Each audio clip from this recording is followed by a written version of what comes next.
1,000 jobs last month. It was far fewer than economists were expecting. The unemployment rate held steady at 4.1%. Economists say the job growth was depressed by hurricanes and strikes. Number 1 and number 2 on the campaign trail in Michigan today. White House correspondent Greg Clugston touring the Blue Wall battleground states. 4 days before the election, voters here in Michigan will see both members of the Republican presidential ticket. J.D. Vance is holding an early afternoon rally in Portage, a city visited by Kamala Harris last weekend. And Donald Trump will be in the Detroit area. One of the stops will be Dearborn, the nation's largest Arab-majority city, where residents are angry with the Biden-Harris administration's handling of the ongoing Israel-Hamas war. On the Blue Wall States Tour, Greg Clugston, Monroe County, Michigan. Former President Trump tells supporters he's going after a network that he accuses of being a leading purveyor of fake news. CBS is no good. And in fact, in honor of you, I just sued CBS today because of 60 Minutes. Mr. Trump at a rally in Henderson, Nevada. You know why I sued him? Because she was on, and it was called election interference fraud.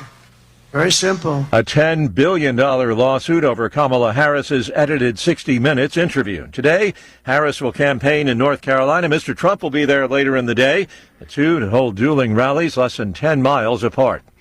Gunfire erupted as people were partying early today in downtown Orlando, Florida. 2 people killed, 6 others hospitalized. A 17-year-old suspect is in custody. Stock futures higher on Wall Street ahead of the opening bell. Dow futures up 198 points. Nasdaq futures ahead 96. The S&P futures 28 points higher. More on these stories at townhall.com.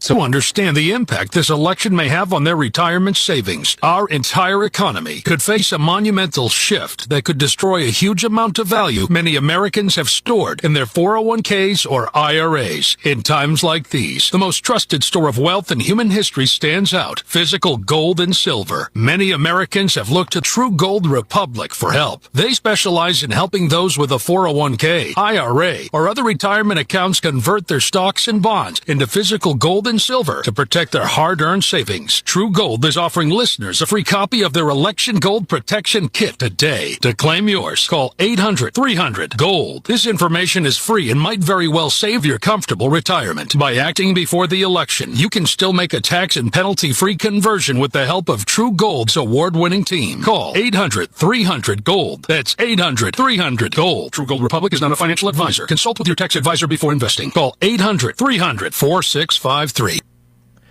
Los Angeles County taking on a couple of software giants over, soft drink giants over the issue of plastic pollution. In a lawsuit filed this week, the county alleged Pepsi and Coca-Cola have misled the public about the recyclability of their plastic bottles and downplayed the negative impacts of plastic disposal. Coca-Cola and Pepsi own brands like Dasani, Sprite, Gatorade, Mountain Dew, and more. A spokesperson representing both companies denied the accusations, saying their bottles are, quote, designed to be recycled and remade and can include up to 100% recycled plastic. Correspondent Jeremy House. Several days after historic flash floods swept through towns in eastern Spain, the death toll continues to rise. At least 205 people have lost their lives. Authorities say that the lion's share of the victims were in Valencia. News and analysis, townhall.com.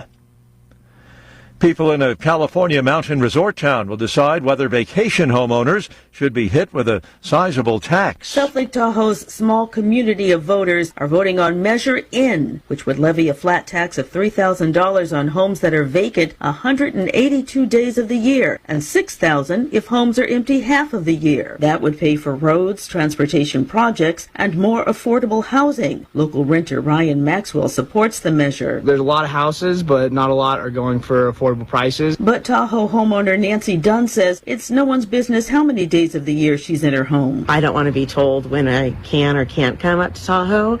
I don't want to have to report to anyone where I'm going. I'm Donna Warder. South Carolina is scheduled to execute death row inmate Richard Moore this evening. That for the 1999 killing of a Spartanburg store clerk during a shootout. More on these stories at townhall.com.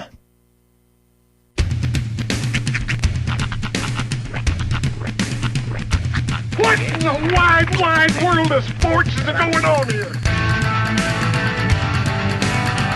I promise you, whatever scum did this, not one man on this force will rest for 1 minute until he's behind bars. Now let's grab a bite to eat. Yeah, come on. I feel the hot wind on my shoulder and the touch of a world that is older. I hit the switch and check the number. I leave it on and then I slumber.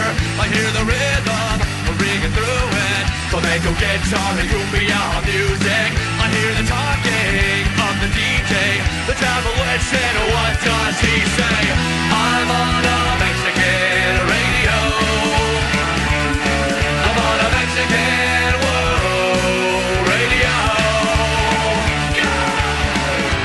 Broadcasting live from high atop the J.P. White Building in downtown Roswell, New Mexico.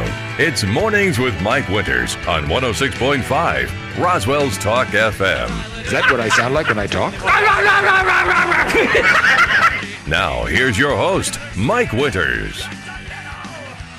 And good morning, one and all. Welcome to Mornings with Mike Winters. I am he. That would be me, Mike Winters. Happy Friday, everybody. Yeah, the bell gave up. Yeah, the bell said, it's turd. It's been a week.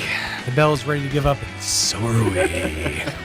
Happy Friday, everybody. Yes, welcome to it. It is a busy football Friday. Indeed. And it has become November, my dudes. It is officially November 1. Yes. Halloween is in the books officially.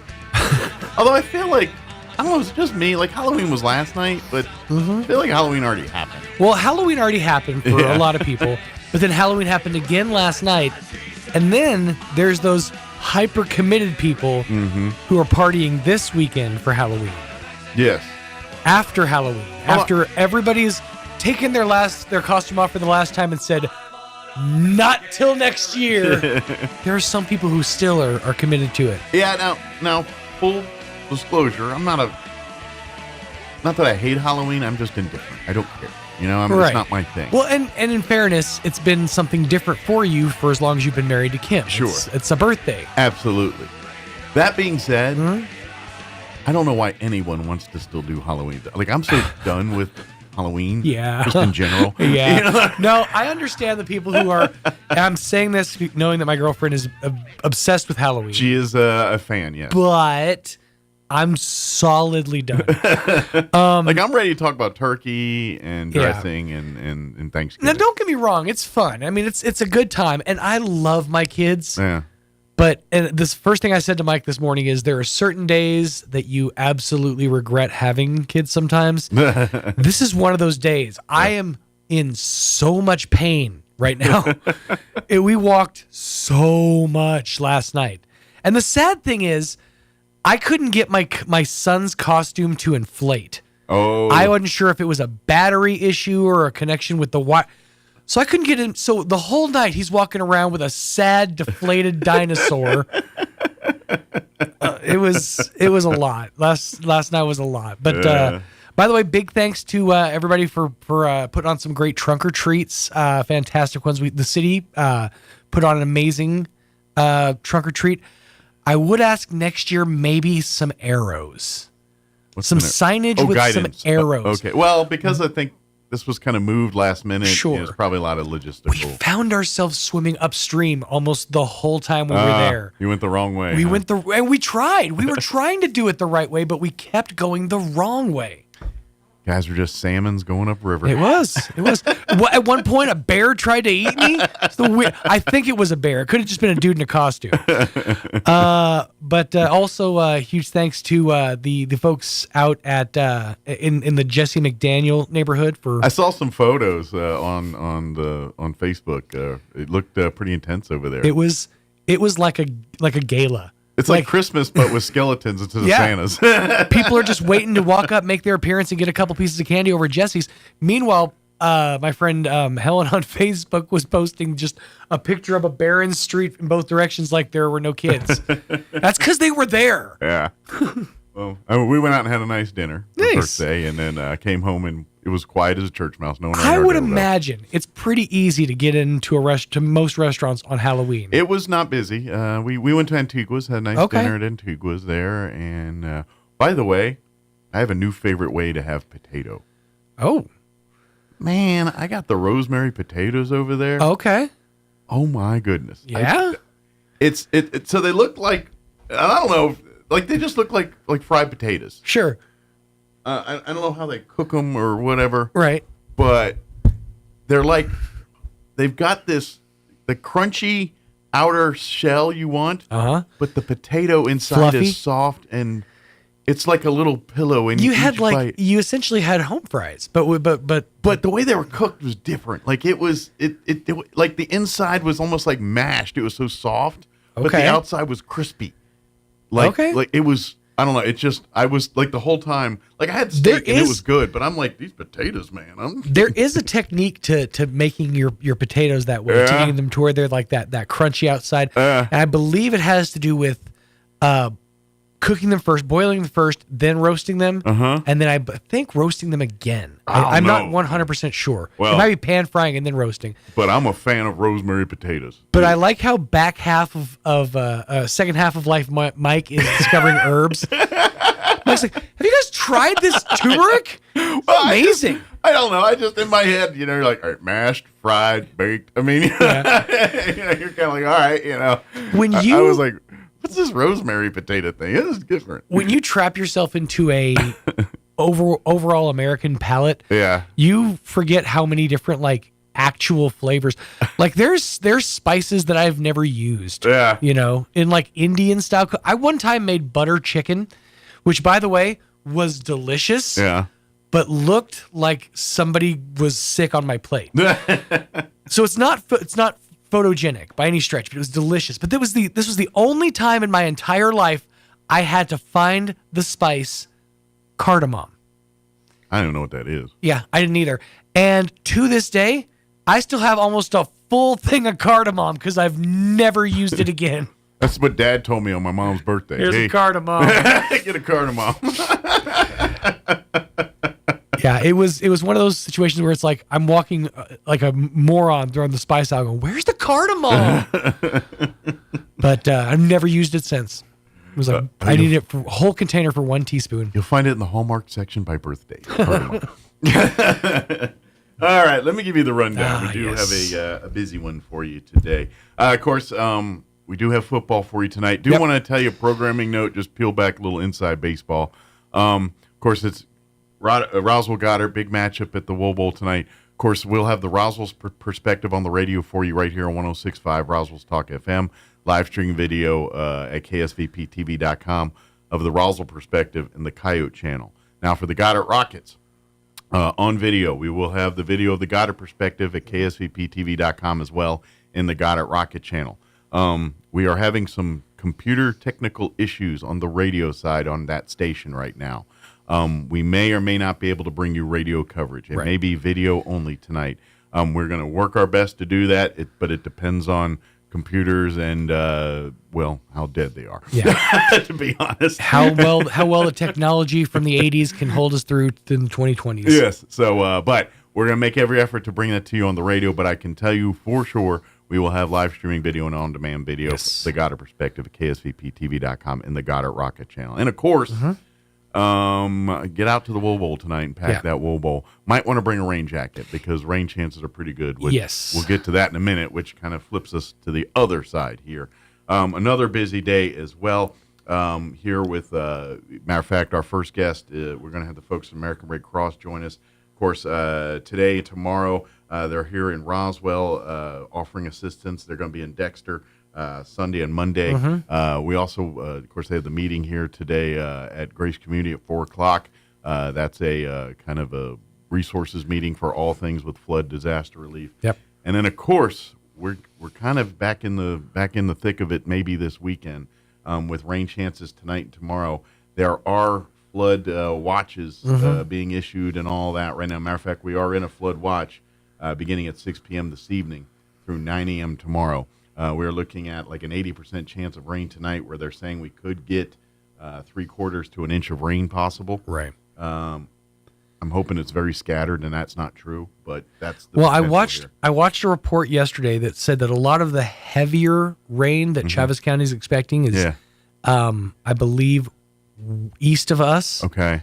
That what we can expect is a lot of heavy winds, probably some pretty severe rain, but not like flood rain. Sure. Again, this is all just speculation. Right, they're the forecast models and or whatever. and some hail. But either falling. way, we got on your guard this weekend. I know the city has posted stuff on some resources and getting sandbags and stuff. Might want to, if you had that issue here a week ago, right? Maybe you might want to go ahead and prep up on that and see if we can. Hopefully, this peters out to nothing. That's what I'm hoping. And we all did this, and Sunday we're all like, oh, whew, that was close. But but we got to prep for that. But by the way, tomorrow we're looking at 50% chance of rain too. Now they're not. It sounds like tonight, overnight, has got the better chances at rain amounts. But chances continue through tomorrow. So during the day tomorrow, about 50% tomorrow. So, but anyway, stay tabs of that, stay abreast of that throughout the day. Yep. I did share on our Facebook yesterday about resources for the sandbags and all that stuff there that the city shared their link on. So if you need that, go take advantage of that. But might want to be a little prepared just in case tonight might get a little hairy. Stay abreast of the situation. This is the warning that we didn't get last time. Yeah, and hopefully right now we're acting out of an overabundance of caution, and all this is for naught. Right, but prepare. All right, let me give you the rundown here. But yes, Randy Ogden with the American Red Cross is going to join us here in just a bit. Like I said, they today and tomorrow they're here in Roswell offering relief assistance. They're going to be in Dexter on Sunday and Monday as well. And then, of course, they're going to be in the area for a couple of weeks, but they're going to have specific events if you need help. And we'll talk more with Randy about that here in just a bit. In the 8 o'clock hour, we're going to have Barbara Gomez join us from Main Street Roswell. Normally she pops in at the 9 o'clock hour, but she's got some meetings and stuff here. So we're going to bring her in the 8. She's going to talk a little bit about Christmas with Lida, the Christmas parade and Shops Mall and all that good stuff, Black Friday, all that good stuff. So we'll get that update from Barbara. And then that now frees up my 9 o'clock hour. So I thought, because we have the meeting at Grace Community Church with Many Hands organization and all that, I figured I'd play Geneva's interview, just telling folks a little bit more about that meeting that's going to be at 4 o'clock today at Grace Community Church. Very good.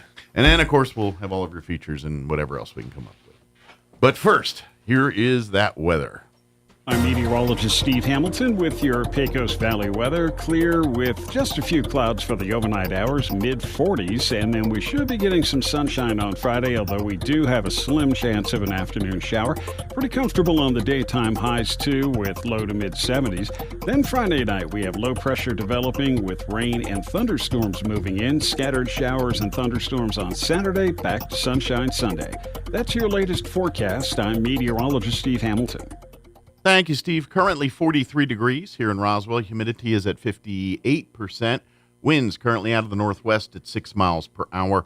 We do have a flood watch that will kick in beginning at 6 p.m. this evening, and that will remain in effect through 9 a.m. tomorrow morning. For today, sunny and a high of 73. East winds 5 to 10 miles per hour. And then tonight, that's when the rain chances and everything starts getting a little hairy here. We're looking at an 80% chance at showers and thunderstorms. They're talking, really all evening, it sounds like here. Expect an overnight low of 58 degrees with southeast winds 5 to 10 miles per hour. They say new rainfall amounts could reach anywhere between 3/4 of an inch of rain tonight. But it is isolated, like we said. We'll see. We just got to watch. For your Saturday, we're looking at a 50% chance at showers and thunderstorms.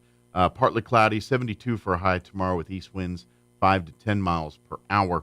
They're saying less than a tenth of an inch of rain expected tomorrow, unless we actually do get a thunderstorm rolling through the area. Saturday night, no talk of rain, just clear skies with an overnight low of 48 degrees. Southwest winds 5 to 10. Sunny on Sunday with a high of 73. Southwest winds 5 to 10 early, increasing 15 to 20 for Sunday afternoon. Sunday night, we are looking at a 20% chance of showers, partly cloudy, 47 for an overnight low.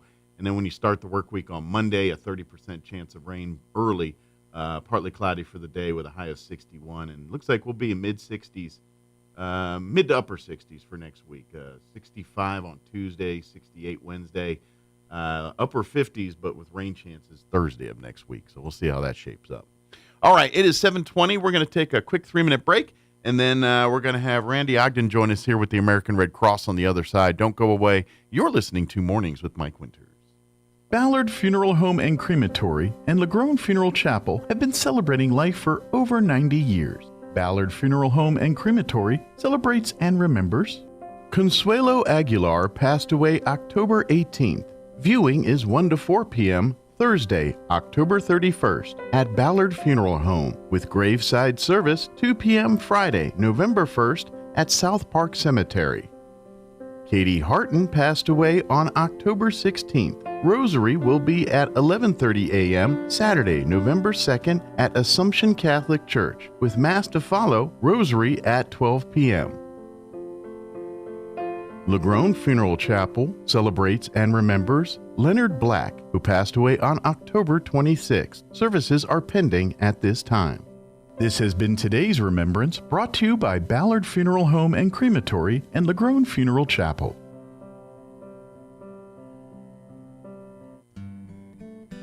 Late in the Apostle Paul's life, he wrote the following: "I've fought the good fight, I've finished the race, I've kept the faith. Now there is in store for me the crown of righteousness, which the Lord the righteous judge will award to me on that day. And not only to me, but to all who have longed for his appearing." That is the definition of dying well. Paul had not always been a follower of Christ, but once he changed his life from persecutor to that of a man who followed Jesus to being fully dedicated, he was all in. He knew that he was forgiven, and he knew that he had lived a life of service to his Lord. He wasn't perfect, but he knew that Jesus was, and that Christ's saving grace was more than enough. You too can have that same confidence to die well. You can never earn it, but Jesus wants you to have his free gift of forgiveness. He wants all of us to be with him in heaven.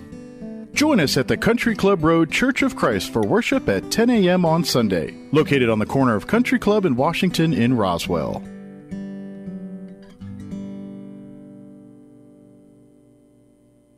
Artesia General Hospital has welcomed cardiologist Luther Weathers to the team. Dr. Weathers is board certified with a subspecialty in cardiovascular diseases. He treats patients with genetic heart defects, heart rhythm disorders, heart failure, coronary artery disease, chronic high blood pressure, and other cardiovascular diseases. Call 575-736-8270 to schedule your visit with Dr. Weathers in Artesia, or visit artesiageneral.com/cardio appointment. Se habla español. Check out some of the bargains you'll find this week at your local Farmers Country Market. Select bottles of International Delight Coffee Creamers are $3.88 each, and select boxes of Wide Awake single-serve coffee pods are $3.98 each. In produce, snack-sized juicy oranges are 4 for $1, and 6-ounce containers of blackberries, blueberries, or raspberries are 2 for $5. In the meat department, family packs of 80% lean ground beef are $3.59 a pound, and pork baby back ribs are $2.99 a pound. These are just some of the savings you'll find this week at your local Farmers Country Market. Here's a Mornings with Mike Winters fun fact. Astronauts are not allowed to eat beans before they go into space because passing wind in a spacesuit damages them. The suits or the astronauts. Here's Mike Winters.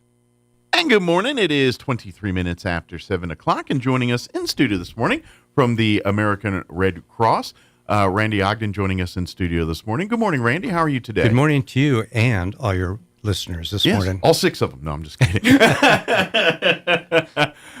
First off, Randy, thank you for spending some time with us here. Now, Randy, American Red Cross is officially, they've been in town for I don't know, a week or so here now, but are officially in Chaves County, and they are out providing disaster relief to all that are in need.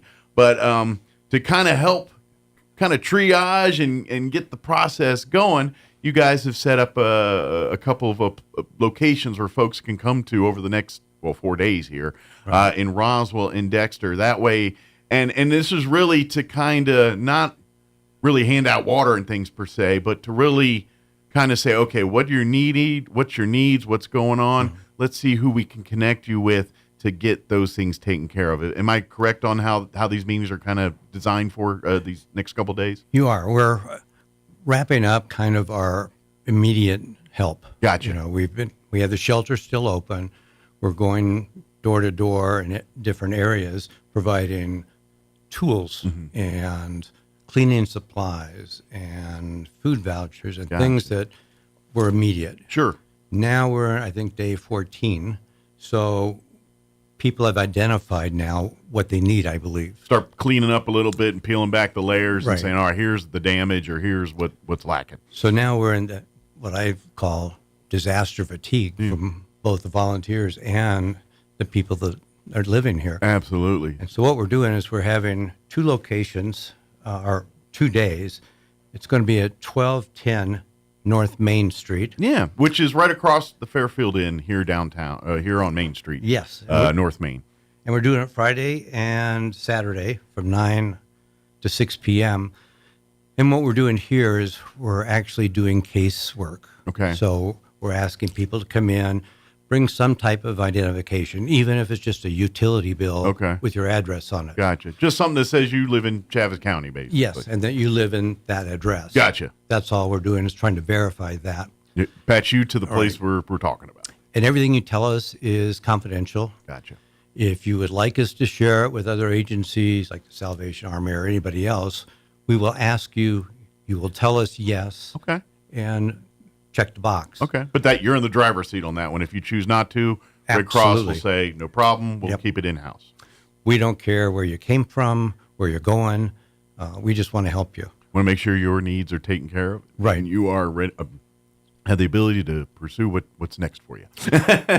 And the best part to me is not only are we helping with stuff, but we have counselors available, both mental health and spiritual. This is a bad time for people. They're just starting to wind down. Well, and I think that's where right now, like you were talking about the phases and you said fatigue and all that, and you're absolutely right. Now is when, you're getting people that either, and it could go either way. One is I feel hopeless. What's, everything's gone. What's, what do I got next? Or the other side where it's the other driving and they just go gangbusters and everything. And you kind of want to balance that a little bit. It's like, are you trying to overcompensate? Let's talk a little bit about it. And so that's really the kind of stuff we're talking about here. And of course, people of faith, obviously you have those services available as well too. So, and I think it's almost like grieving. You've gone through so much. You're angry. You don't know why it happened. Why did it happen to you? Sure. You're sad. You've lost family albums. You've lost artifacts that you've had. Yes. And there's just so many emotions that go through. And be rest assured that our counselors and our caseworkers, we've been doing this a long time. And a lot of the folks live here. So they're local volunteers who are suffering the same things that. So you get the best of both worlds here. You get the kind of the big umbrella and the power from outside resources that Red Cross provides, while at the same time you want to see a familiar face, you want to see something you can relate to. We got you covered there too. You know what I mean? And that does make so much sense, and that's and good news or bad news or whatever you want to say. We're not the first folks to be experience flooding and things like this. This is what the Red Cross does all over the globe, doing this kind of thing, and so. If you are in need, please come on by either today in Roswell or tomorrow, or for folks in Dexter on Sunday and Monday, and we'll give you locations, dates here in a second. And let's get that ball rolling. Let's get that started.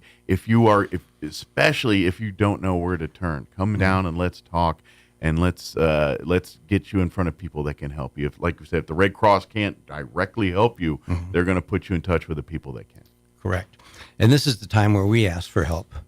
We really are running down with volunteers. Absolutely. And so you can give back by helping. Volunteer, call 1-800-RED-CROSS and volunteer to help your community. Absolutely. And we're really, yes, donations, that kind of stuff's great, but we're talking actual boots on the ground volunteers. If you'd like to spend some time working directly with the Red Cross here in town to help victims in any way, shape, or form, they're saying, come on down, sign up, come to one of these meetings today. Please. Or come down during the day and say, hey, I don't need anything, but I'd like to help out. Where can you put me? And who to know what you need more than someone who's going through this whole process. Absolutely. Yeah. So please volunteer.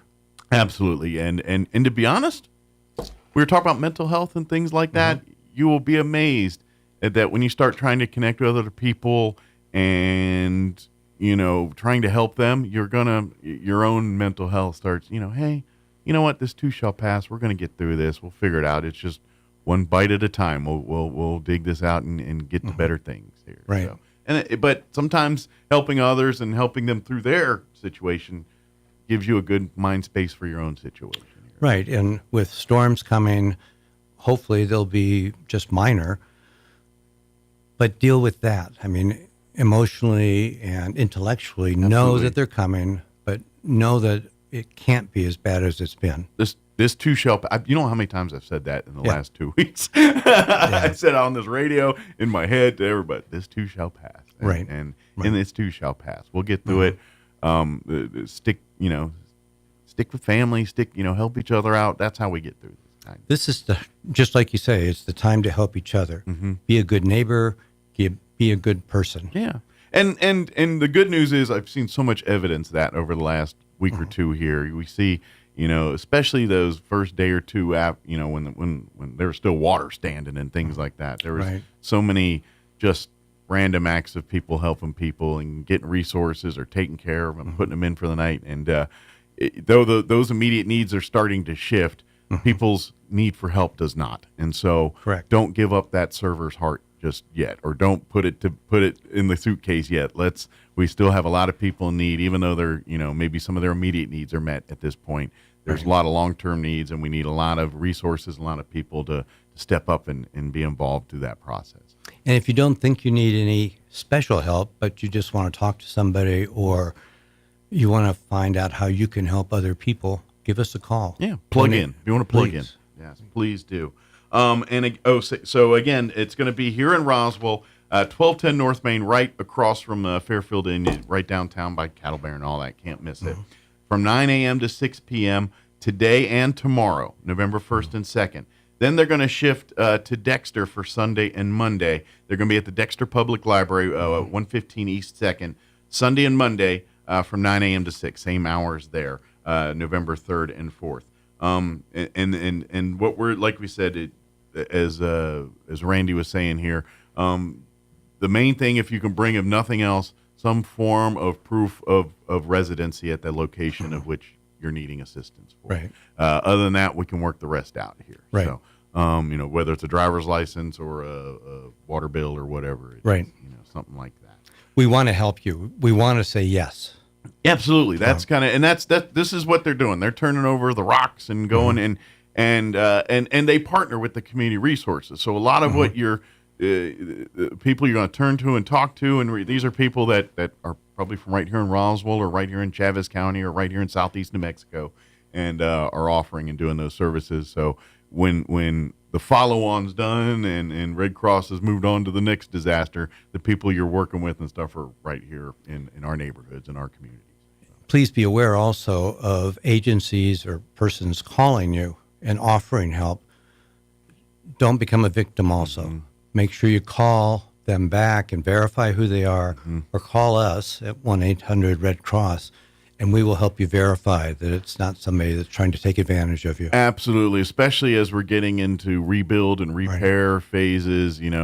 There is, we've talked about on the radio, anytime we have a hailstorm, you see it here. You get the fly-by-night contractors coming in. Unfortunately, not all of them are there to help you. They're there to make a quick buck, and you got to be very vigilant on who's that and who's not. I will tell you this just from firsthand past knowledge.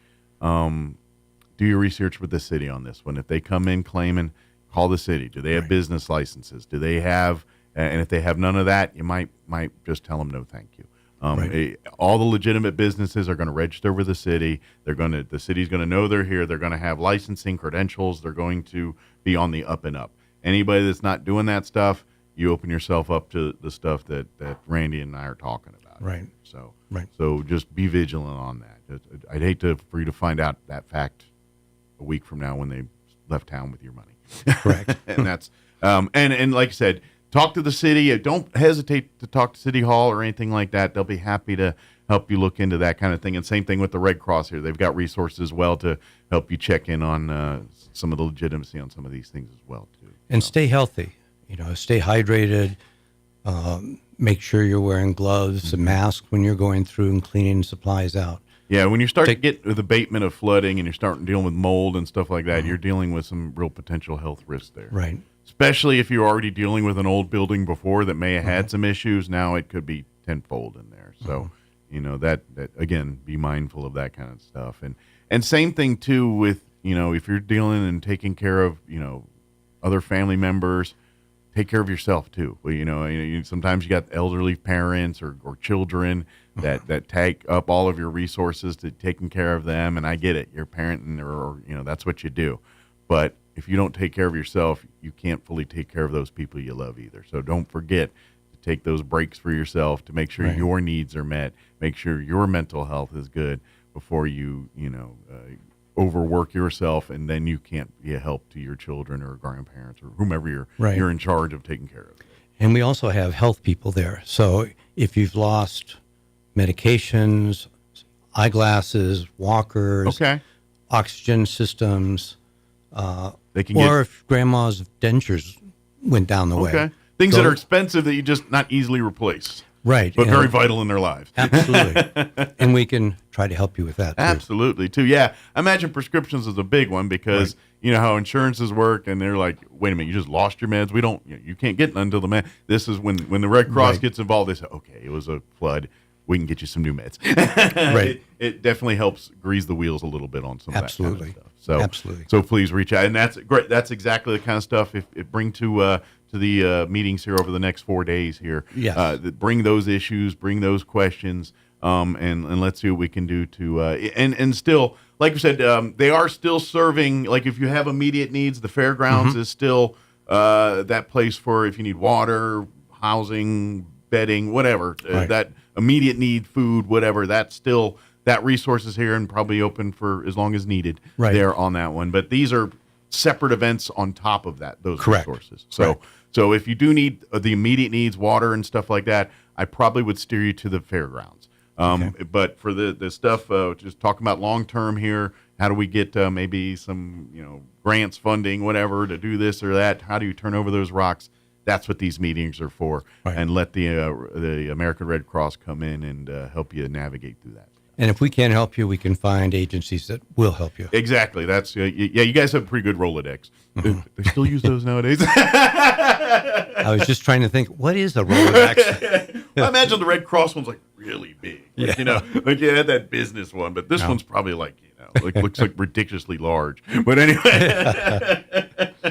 And of course, if you have any questions about anything we're talking about here and you're like, I don't remember any of that, 1-800-RED CROSS, the national hotline, they will direct you. I'm in Roswell. They'll punch you right into local resources here if you can't remember any of the names, numbers, events we're talking about here. We're just trying to make it easy. Absolutely. You've had enough hard. Absolutely. And please, if you want to offer services, resources, please come to these meetings or come to these events as well to offer those services. Ask, and like you said, Red Cross will definitely, if you can't plug in directly with the Red Cross, they will find a partner that could probably use your resources. And if your time's limited or you need help with transportation, call the 1-800-RED CROSS number, and they can schedule you so you're not standing in line. Absolutely. But set it up ahead of time. Yeah, maybe kind of work on your when you're all right, we got a free time. Let's bring you in and let's have you that way. Yeah, like you said, you're not waiting in the longer lines and things like that. Which hopefully those aren't an issue. Hopefully we get everybody quickly through as possible. So you're doing that.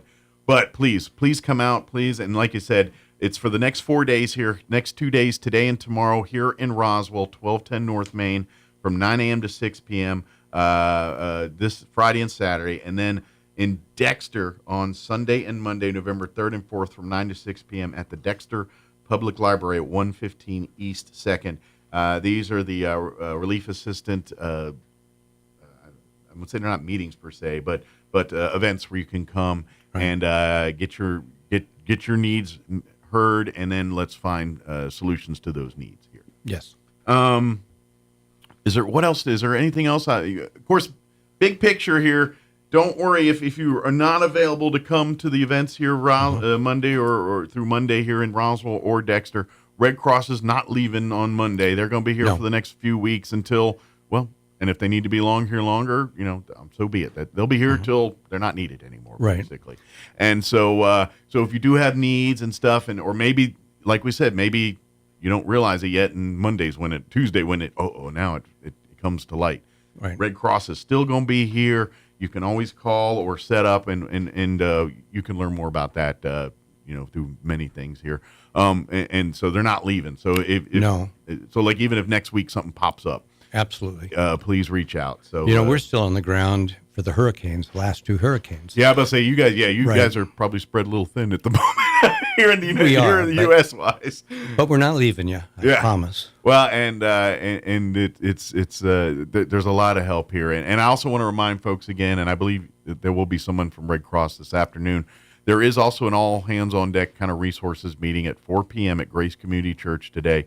With Many Hands is a nonprofit local organization here, and they've organized the event, and they've invited pretty much FEMA, Red Cross, Homeland Security. I can't remember the other caveat, but it's their disaster relief side. I don't remember the official title there, but Homeland Security.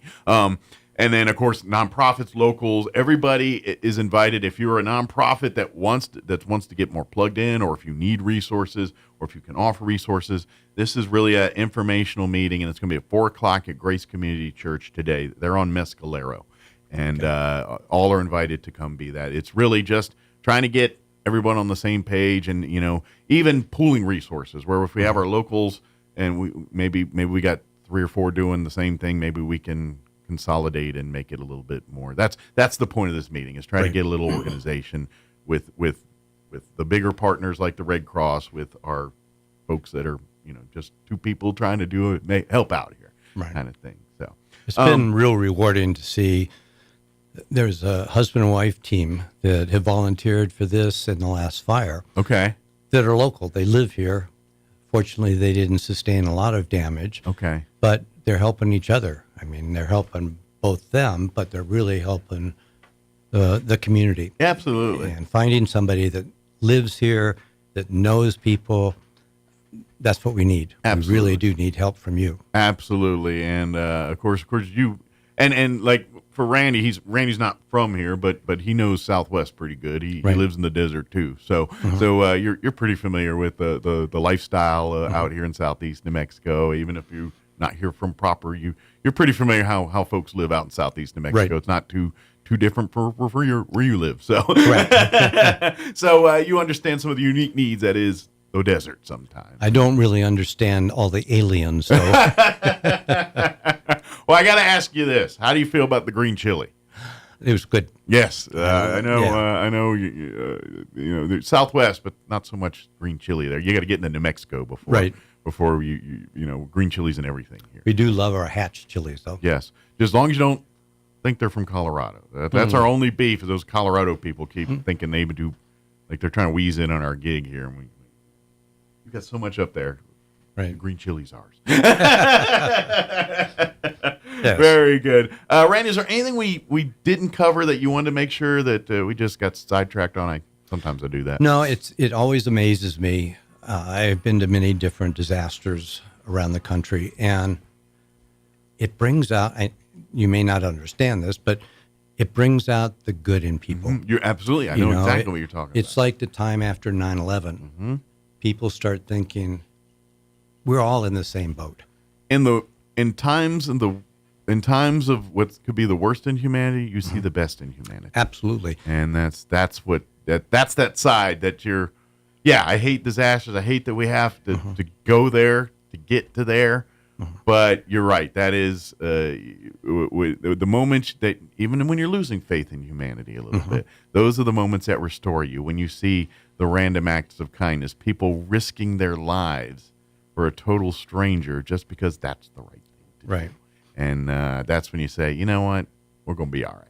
And that's and the fire department here has been real helpful. Absolutely. They're out distributing flyers off their trucks, and so it's amazing how many people are helping, just bringing in food or distributing flyers or telling us that, oh yeah, my neighbor or 2 of my coworkers really need help, but they're afraid to ask.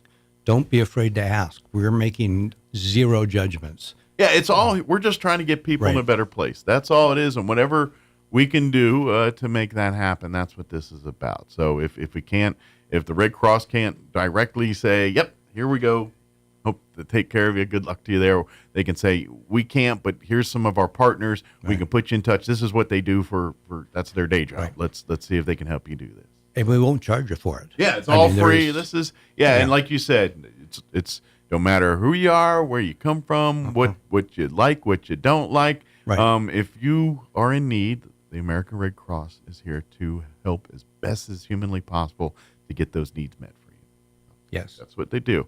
So again, if the community relief assistance events that are going to be taking place here in Roswell and Dexter today and tomorrow from 9 a.m. to 6 p.m., American Red Cross will be at 1210 North Main, right across from Fairfield Inn here on Main Street in Roswell, from 9 to 6. Bring the one thing they do kind of ask is bring proof of residency there, whether it's a water bill or your driver's license or whatever, something with your address on it and your name on it, basically. And that way that'll help open the door and whatever services, programs, wherever they can, whatever rock they need to turn over, that'll help them do that. So. And I have heard that the county and other agencies are helping to replace your identification. Okay, so if you do have some of those issues, I imagine probably the clerk's office is probably the people to talk to on most of those kind of things. So if you lost your birth certificate or driver's license, voter ID, whatever things that are important to you, Right. Social Security card. Yes. Marriage licenses, all that good stuff. Although depending you talk to, never mind. Yes. But and then of course, so it would be in Roswell again, 9 to 6 today and tomorrow, 1210 North Main, and then they're going to go to Dexter on Sunday and Monday, November 3rd and 4th. They're going to be setting up at the Dexter Public Library at 115 East 2nd. There's only one library, so should be easy to find from 9 a.m. to 6. And again, same kind of deal. Bring and don't, like, if you're not, say you live in Roswell but you're not available till Sunday, go to Dexter. Just bring your IDs. It doesn't matter, or vice versa. You're in Dexter and you're not available Sunday, come down to Roswell and they can. You don't have to live in Dexter to be. It's if you're in the flood area and you have an address here and needs help, it doesn't matter what location you go to. They can help you regardless. And if this timing doesn't help, at least call. Yeah. Call, and we can do a lot of it over the phone. Absolutely. Set it up, yes. Absolutely. And like we said, the American Red Cross is not, they will be here after Monday as well, too. So if you're not available at these events, or let's just face it, you didn't have the need today, but now on Tuesday of next week, it now shows up. Red Cross is still here. They can still do all they got to do all that. But if you kind of want to get it taken care of now, they're kind of doing a one-stop shop right now to kind of streamline it, making it as available and as quick as possible to as many as needed here. So. And be gentle with our caseworkers. Well, yes, they're volunteers, and they're volunteers. They you know what? They probably slept less than you have right now. Right. Just saying. So, and we do thank every one of those folks. Yourself, like I said, you're coming into. You have a day job, you have a life, you have a family, you have everything else, and you pull up stakes to come and help us, and we can never thank yourself and all the volunteers like that for that. We are so grateful. And about 90% of our people are volunteers. Yeah, these are folks that probably like yourself. Maybe life is shifted; they've got a little more free time in their life. Okay, I can use this to serve and help others, and that's what exactly these folks are doing. And God bless them. Thank them very much, and hopefully all of them at least have a love of green chili by the time when they leave here and be like, yeah, those are bad, but man, they know that green chili thing was pretty smart. So. And Mike, we really appreciate you helping us. We can't get the word out unless people like you help us. I have the easy part. I just turn on the mic and act like an idiot, and the rest just kind of works itself out. That's well known. But thank you very much, Randy. And like I said, if any other things we can do to help get word out, let us know. And please. And if you miss any of the information here and you're just absolutely flummoxed, 1-800-RED-CROSS, everything we talked about here, they'll be happy to get that information to you or give you more details about anything we're talking about here. And we do have Spanish speakers also. Very good. So, español es no problema. Sí. I'm sure I probably botched that, but we'll go with that. Thank you very much, Randy. I'm sure you probably got about 12 other things on your list to take care of right now, so we'll let you do that. And again, beginning at 9 a.m. here in just about an hour and 10 minutes or so, they'll open up shop over here at 1210 North Main, and folks can start getting the process started here. So. Well, I'd like to say thank you to Roswell. You know, you've invited us in, you've treated us well. Hopefully, we can help you. Well, we are very grateful, and I'm sure we're going to get a lot of folks taken care of, and hopefully over the next couple of days we're going to put not fix everything, but at least give folks a sense of direction and a sense of accomplishment here, and a sense of progress. So, don't lose hope. That's right. It's for every roadblock, just take a breath and walk around it, and you'll get past the other one and work through it. Just one bite at a time. This too shall pass. Right. Thank you, Randy. Thank you. We'll see you again soon, I'm sure. It is 7:50. Let us pause for news. Also, your Kim Commando update, quick commercial break, and your Chaves County Sports Report as well. Don't go away. Now, your Pecos Valley news update. I'm Jared Sorello. Roswell residents can find sandbags outside the City of Roswell Streets Department facility at 320 East Alameda Street while supplies last. You do need to bring your own shovel to fill the sandbags. And, of course, please be considerate of others by taking only a reasonable amount. The National Weather Service is forecasting heavy rainfall, localized flooding, and the possibility of strong to severe storms. Meanwhile, forecasters say 1 to 2 inches of rain is possible, peak activity beginning late tonight.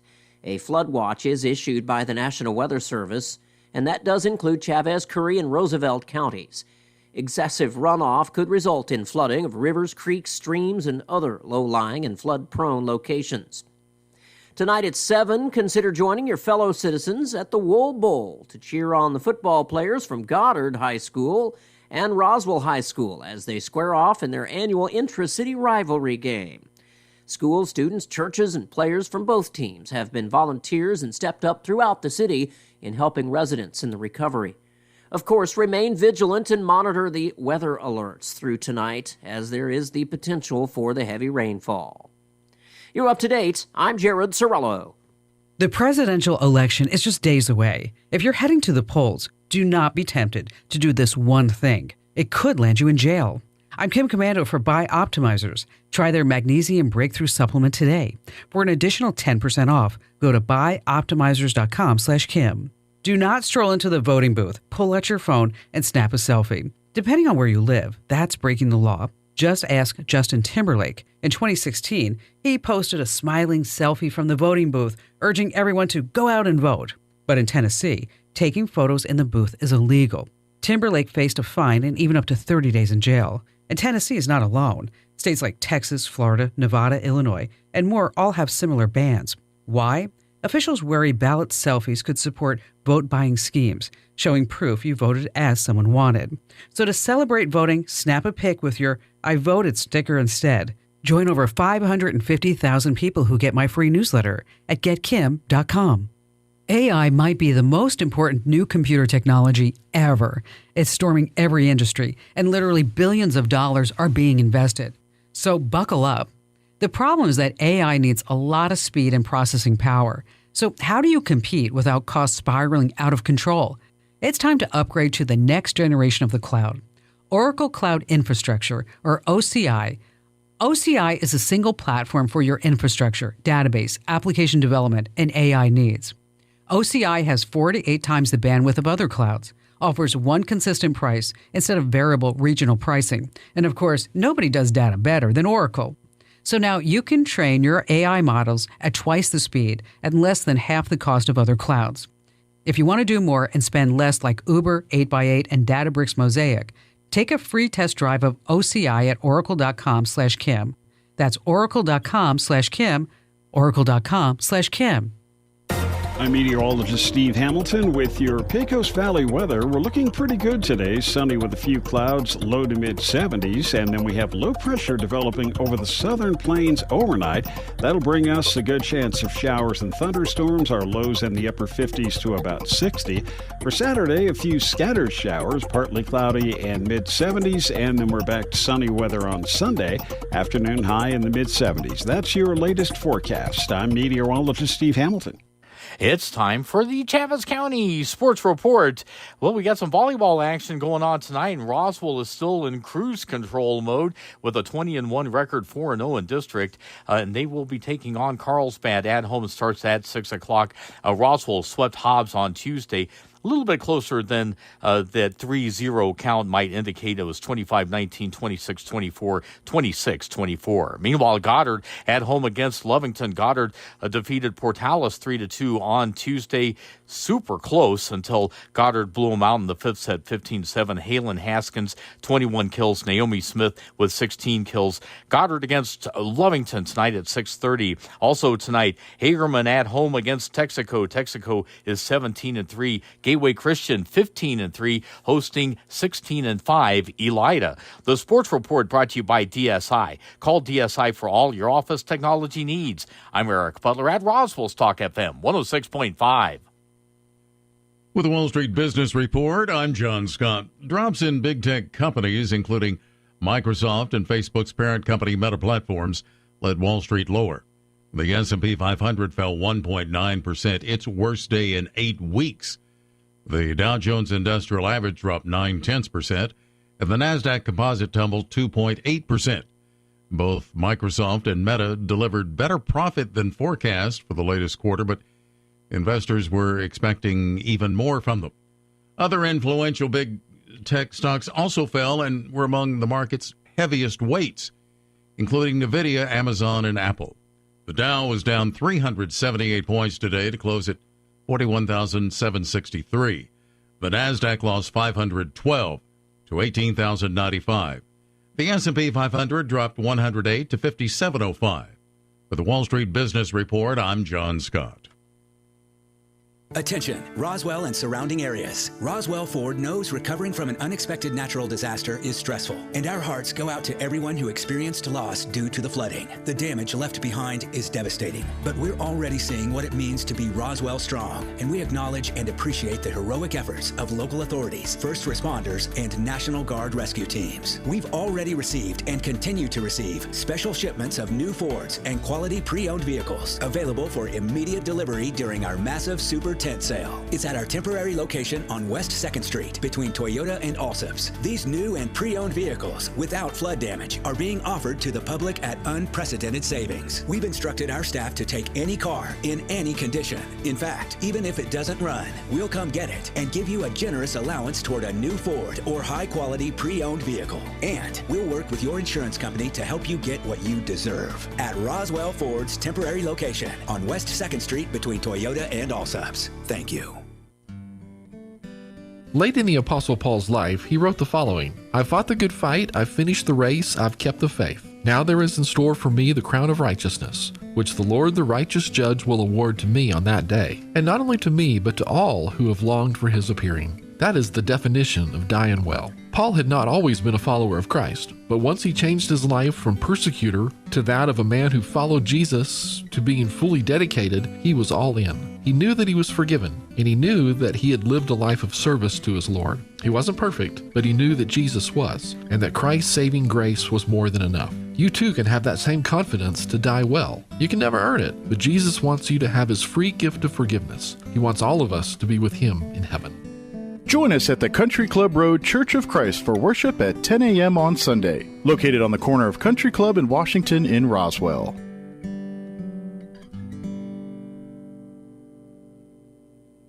Are you ready to succeed? Earn your FFA certification through ENMU Roswell's Aviation Maintenance Technology Program. ENMU Roswell has the only FFA Part 147 airframe and power plant school in Southeast New Mexico. Receive commercial and general aviation training, hands-on training with operation aircraft, Boeing commercial experience, advanced composite repair training, and more. And ENMU Roswell offers in-state tuition for veterans too. Learn more about this exciting program on campus or online at roswell.enmu.edu. Eastern New Mexico University, Roswell. Success starts here. Over a week ago, have Heavy rainfall led to devastating flooding in Chavez County, leaving hundreds of homes uninhabitable in Roswell, Dexter, Hagerman, and Midway. As the community starts the recovery process, the American Red Cross is here to help. Disaster relief assistance sessions will be held in Roswell and Dexter to identify individual and family needs. In Roswell at 1210 North Main, across from the Fairfield Inn, Friday, November 1st and Saturday, November 2nd between 9 and 6, and in Dexter on Sunday and Monday, November 3rd and 4th at the Dexter Public Library, 115 East 2nd Street. This message brought to you by the American Red Cross. Bill Cunningham is now in Roswell on 106.5 FM KEND Roswell. And we're closing in on 8 o'clock. Town Hall News up next. We'll be back on the other side of news. Don't go away. News this hour from townhall.com. I'm Rich Thomason. Hitting the brakes on hiring, America's employers added a measly 12,000 jobs last month. It's a total that economists say was held down by the effects of strikes and hurricanes that left many workers temporarily off payrolls. Last month's hiring gain was down significantly from the 223,000 jobs that were added in September. But economists have estimated that Hurricanes Helene and Milton, combined with strikes at Boeing and elsewhere, had the effect of pushing down net job growth by tens of thousands of jobs in October. Correspondent Jeremy House. 4 days to Election Day. Today will find Donald Trump and Kamala Harris in a key battleground state, both of them planning rallies in Wisconsin. The Keystone State, the biggest prize among the 7 crucial swing states.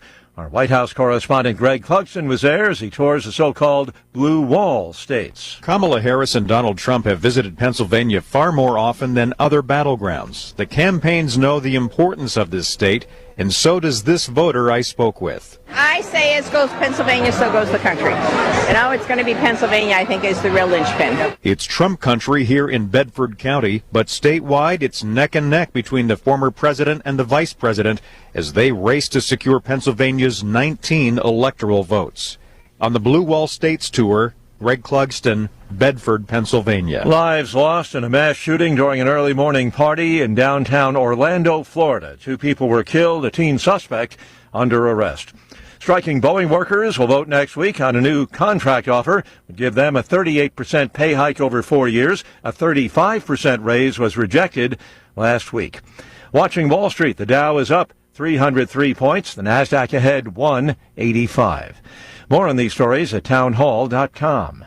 Here's an important message from the Diabetes Solution Center. Do you like pricking your fingers to test your blood sugar levels? No one does, but it's important to maintain your health. And now, by wearing a small remote device called a continuous glucose monitor, or CGM, you don't need to prick your fingers anymore. It's easy to use and helps you make more accurate diabetes treatment decisions. If you are testing your blood sugar 3 or more times daily, injecting insulin, or using an insulin pump, call the Diabetes Solution Center right now. And if you have Medicare or most major insurance coverage, you may be able to get a new CGM at little to no out-of-pocket cost. Shipping is free and will even bill your insurance company for you. If you are testing your blood sugar 3 or more times daily, injecting insulin, or using an insulin pump, call the Diabetes Solution Center right now to learn how to end the painful finger sticks and get your own continuous glucose monitor, or CGM, at little to no out-of-pocket cost. 3. University of Southern California researchers have analyzed the health impact of post-World War II sugar rationing in the UK. The rationing of sugar and sweets ended in September 1953, and almost overnight, the amount of sugar in the nation's diet doubled. The study in the journal Science looked at 60,000 people who were born either side of the end of sugar rationing, and they all grew up through the same societal changes through the following decades, but those spending their first 1,000 days in the era of sugar rationing, and that includes time in the womb, were 35% less likely to have type 2 diabetes and 20% less likely to have high blood pressure. The BBC's James Gallagher. A motorcycle bomb has exploded near a vehicle carrying police officers in southwest Pakistan, killing 7 people, among the victims 5 children who had been nearby. News and analysis, townhall.com. One CNN contributor admits downplaying big tech's censorship of the Hunter Biden laptop story in 2020. On Wednesday night, a CNN panel discussion put a spotlight on comments made by Republican vice presidential candidate Senator J.D. Vance, who suggested that President Biden's victory was illegitimate by pointing to how social media giants, quote, verifiably censored Americans from talking about things like the Hunter Biden laptop story. CNN contributor Kara Swisher reacted, quote, there is no proof that tech companies colluded to do this. This is nonsense and he knows it. Conservative CNN political analyst Scott Jennings pushed back, saying there was an institutional effort to support the New York Post's bombshell reporting on the laptop. Bernie Bennett reporting. The Dodgers' victory over the Yankees in Game 5 of the World Series averaged 18.5 million viewers, according to Nielsen. The most-watched game in the Fall Classic since 2019. That's when Washington's Game 7 win over Houston averaged about 23 million viewers. More on these stories at townhall.com.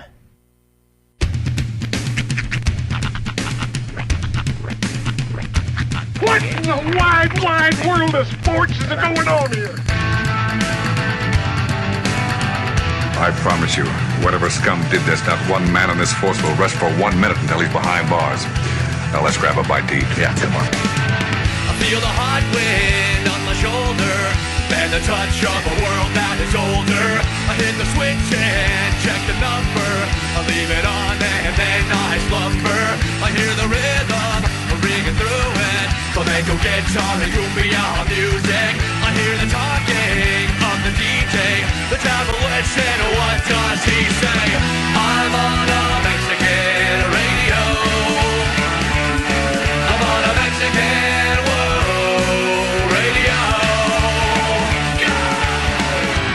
Broadcasting live from high atop the J.P. White Building in downtown Roswell, New Mexico.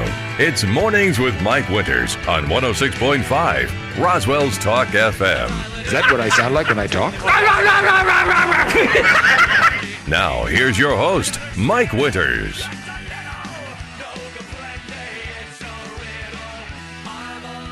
And good morning. It is 6 minutes after 8 o'clock. Welcome to hour number 2. The Deuce. Of Mornings with Mike Winters. Right here on 106.5 Roswell Talk FM. It is Friday. It is Friday, my dudes. Happy Friday. Yes. It's been a busy one already. I mean, you said The Deuce. I'm like, wow, we're only in hour number 2. Yeah. It's just going. A lot of scramble around, you know? Yes. But happy Friday. We made it to it. It's called seductive unzipping. My chest is hot. That's all that is. I know it was odd. It's like, why is he taking off layers?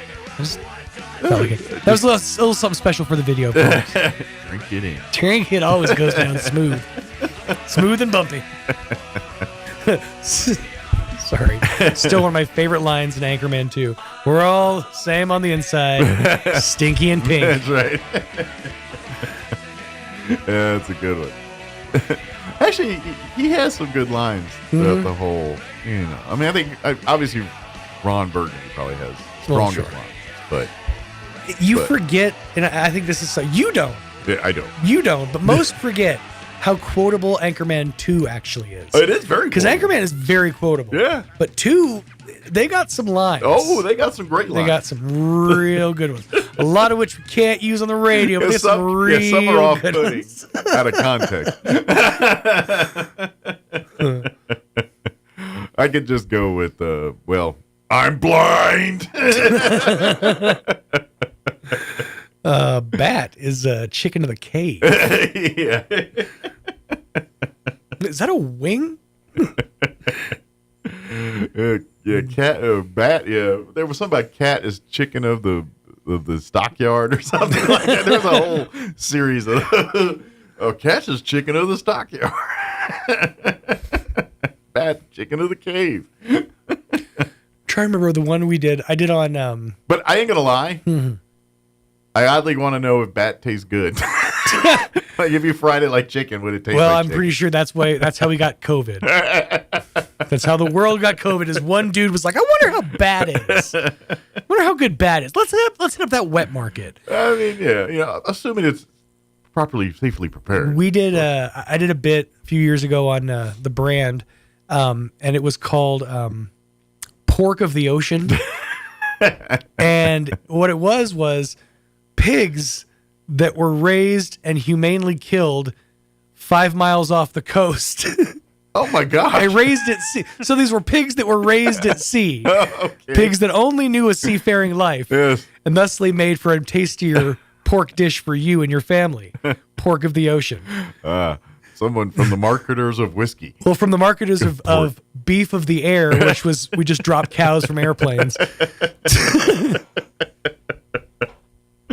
Oh, man. PETA address all complaints to Sean Smalls, care of Pecos Valley Broadcasting, 315 West Quay, North Quay, excuse me. I love rosemary potatoes. How dare you, sir? You ever, okay, and this is something I've seen him do a lot when I'm like watching like cooking shows or like on YouTube or whatever.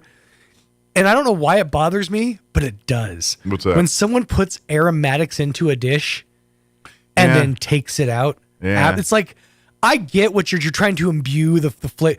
Bay leaves are a great example because they're like, put the bay leaf in and then take it out. Nobody knows what bay leaves actually do. Yeah. Like, nobody can prove that it makes that much of a flavor difference, but everybody swears you got to put that bay leaf in there. Although, I kind of am the fan when you get the bowl of soup and the bay leaves in it. Are you the dude that's sitting there trying to extract nutrition out of a bay leaf? No, but I'm just like, oh, look, there's a bay leaf in my soup. Mike's like, I don't eat it. Mike's like, they served my fish with some kale on the plate. I think that's a salad. Yeah. Well, in all fairness, I've kind of shifted in my life to where I'm eating more spinach instead of lettuce and things like that. And so now I'm kind of getting used to eating things that look like trees. Spinach is universal, though, because you can do so much with it. Yeah. But also, if you have like a good square mile of spinach, that results in one small bowl of spinach. I have no idea how quickly that You wilts fit down. all on like a server spoon. It's insane if you have just all the spinach in the world. But like when you condensed get this it in much. its natural form, it still looks like a leaf on a tree. Sure. You know, so I'm like, all right, if I can get past this, then the rest. It's like, how much water are you? But there's actually nutritional Sure. benefits from spinach versus lettuce, which lettuce is Did pretty you much know water. that before kale became like this big thing that, was pushed on us nutritionally? Do you know who the number one purchaser of kale was? I don't know. No, go ahead. Just tell me. Butchers. Really? Yep. What do they do with the Display purposes. kale? Oh, yeah. If you think about it, every deli, every butcher you've been to always has their meat displayed out on a green leafy. It is a popular accoutrement in the barbecue competition. And world. and Big Kale was like, we're not moving enough of this kale stuff. Yeah. Let's make it healthy. Let's add butter and all kinds of things to make kale palatable. That's right. Still not very, but you can choke it down in a pinch. That's right. Our guest is here. Yes. I saw a wave and a smile, so they're here. She's here with a wink and a smile. Here she is, our guest for What the if we 8 get her to o'clock throw hour. a hat up in the air and have it stay there? Oh, and freeze it? Yeah. I don't think she has a hat, so that'd No. be problem one. But Well, we'll get her a hat. but we need 70s. Oh, style. I can get her a hat. All right. There's a whole bunch right here. Somewhere. It's back here somewhere. Where are the hats? I would. Oh, they're over there. I would love, honest to God, and I think I can get once things calm down a bit. So next June, Never. I want to have Tanner help me make a shot-for-shot remake of the Mary Tyler Moore Show entrance with you. With me. Ending with you throwing your Kangol up in the air and it staying. You think about these things? I do now. Oh, I'll spend months thinking about this one. I'm going to map it out. I'm going to get planograms going. I'm going to storyboard it. All right. I'm going to pretend that's not creepy. Hey, when the bit's worth committing to, you commit to the bit. I don't want any of you thinking about me that much, please. All right, let's get the hour started. I know Barbara has meetings and stuff. We need to get her rolling. But Barbara Gomez with Main Street Roswell is going to join us here in just a few. Of course, we're going to talk. We got, now that Halloween's done, pack all that stuff up. We got Thanksgiving, which means Black Friday, which means Christmas, which means Light Parade, which means holiday season, which means we got all that to talk about with Barbara here in just a bit. And, of course, later on in the hour, we'll get you up to date with news of the local variety. we'll try to work in a sports update and whatever else we can come up with for this hour of the show. But before we do any of that, let's take a look at the weather. And folks, we could be dealing with some more flooding issues tonight. Hopefully not, but the potential is there. So here's your weather. I'm meteorologist Steve Hamilton with your Pecos Valley weather. We're looking pretty good today. Sunny with a few clouds, low to mid 70s. And then we have low pressure developing over the southern plains overnight. That'll bring us a good chance of showers and thunderstorms. Our lows in the upper 50s to about 60. For Saturday, a few scattered showers, partly cloudy and mid 70s. And then we're back to sunny weather on Sunday. Afternoon high in the mid 70s. That's your latest forecast. I'm meteorologist Steve Hamilton. Thank you, Steve. Currently 44 degrees here in Roswell. Humidity is at 51%. Winds currently out of the north at 6 miles per hour. We do have a flood watch that will take effect beginning at 6 p.m. this evening. And then that'll go in through November 2nd, tomorrow morning at 9 a.m. We are looking at, for today, sunny skies, a high of 73. Winds will be out of the northeast, 5 to 10 miles per hour. Now, tonight, our rain chances are at 80%. They're saying a chance of showers and thunderstorms really this evening after 9 p.m. into the late evening as well. Expect an overnight low of 58 degrees with southeast winds 5 to 10 miles per hour. They're saying new rainfall amounts could be anywhere from 3/4 of an inch to 1 inch of rain this evening. So, I just do want to tell you, I shared a link yesterday afternoon.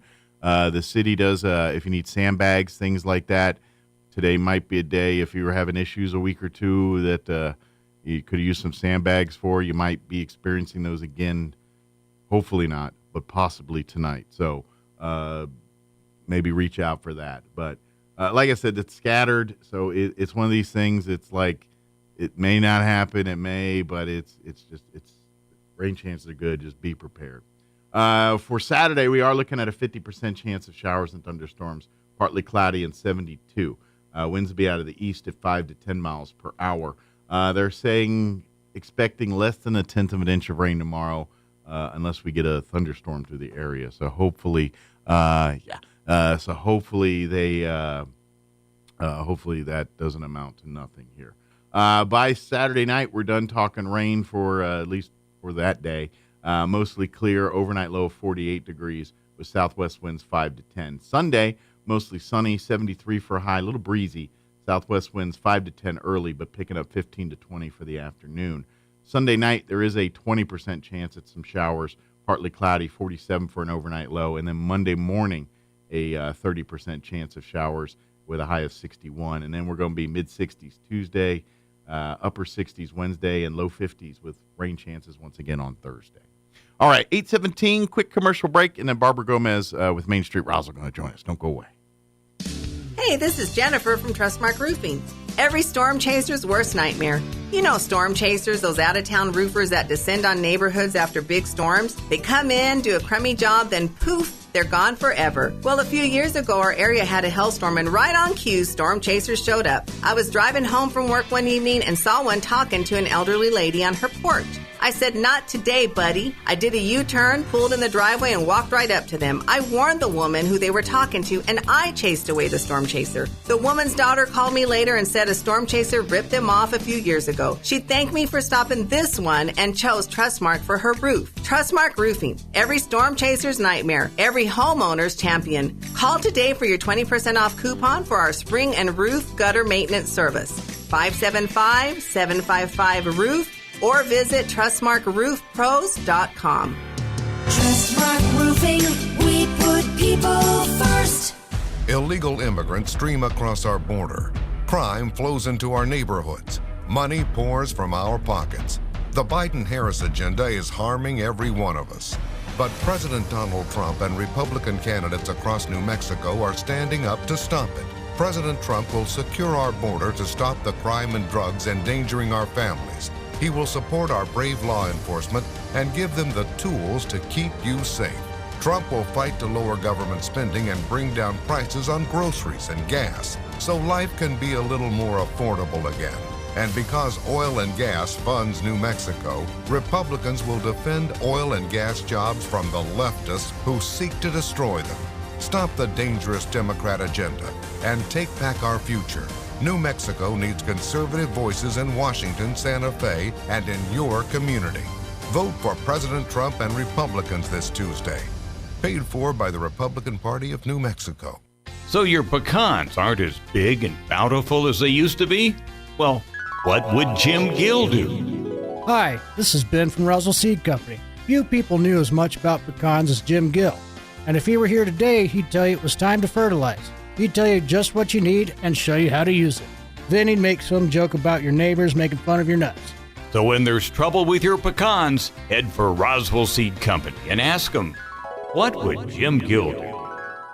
Over a week ago, heavy rainfall led to devastating flooding in Chavez County, leaving hundreds of homes uninhabitable in Roswell, Dexter, Hagerman, and Midway. As the community starts the recovery process, the American Red Cross is here to help. Disaster relief assistance sessions will be held in Roswell and Dexter to identify individual and family needs. In Roswell at 1210 North Main, across from the Fairfield Inn, Friday, November 1st and Saturday, November 2nd between 9 and 6, and in Dexter on Sunday and Monday, November 3rd and 4th at the Dexter Public Library, 115 East 2nd Street. This message brought to you by the American Red Cross. Here's a Mornings with Mike Winters fun fact. China has more English speakers than the United States. They have more Chinese speakers, too. Here's Mike Winters. And good morning. It is 20 minutes after 8 o'clock, and joining us in studio this morning from Main Street, Roswell, Barbara Gomez back with us. Good morning. Good morning, Mike. How are you today? Hey, I'm doing good. It was a little chilly this morning. Oh, my goodness. I was a little bit surprised. It is. I mean, I knew it was going to cool down, but yeah. I was feeling like, is it boot time already? Sweaters? I think it's full on fall now. Yeah. Full on fall. We'll go with that. And I love fall. I really, really do. And of course, November's going to go really fast. There's so much going on in November already. I will say, yeah, we're now that we're officially done with Halloween, we're done. But now we kind of turn to Thanksgiving, which right on the heels of that is Black Friday, which Shop Small. That's right. And That's right. The holiday shopping season. That's right. Yeah. So if anybody went out last night, what an amazing turnout. Yeah. Last night over crowd. over the Pioneer Plaza. My husband and I took a couple of drives here and there, and we kind of got stuck over there on the north side. There were so many people. I thought, you know what, they need to call police department or something, control here. But it was a lot of fun. But yes, we have a lot going on Main Street. Yes, it is November, and coming up at the end of this month, like you mentioned, Mike, Saturday right after Thanksgiving. Well, of course, we start with Friday. Friday's Black Friday. Yes. So don't forget to shop downtown. And then Saturday is Shop Small Saturday. So you need to come downtown. Yeah. They're going to have some sales going on and a few fun things going on downtown. And this is where we want to encourage you to support these local businesses where let's face it, a couple different reasons. I mean, these folks specialize in the products. That's what they do. That's right. They know the products way better. You're going to get way more information and service on those products. Also, too, the money. The money thing is when you support local businesses, more of that money, it's just you do the studies, a higher percentage of when you shop at mom and pop, local small businesses, that money stays here. Yeah. Less of that stays here when you go to big box stores and right. Hardly any of it, unless it's a local business online, stays That's here. Right. And so that's why we want to encourage you to say, hey, and of course, Main Street obviously houses a lot of our local mom and pop businesses. That's right. So that's why do shop the district. I mean, we have everything from cookies, as you know, and right now is that time of the year when you want to maybe right before Thanksgiving, instead of making all those cookies or those pumpkin rolls or whatever you need, cupcakes, go over to Sweet Baby J's. Yeah. They're on the corner of 4th and Main. Yeah, they're pretty good. And they are really, really good. I defy you to not walk by there and not want to eat something. I mean, that is true. That is true. I go in there, or when I do go in there, it's like I need to buy 3 things, not just one, because 2 or 3 things look good. Yeah, self-control is not your friend in that place. No, it's not my forte at all. Not at all.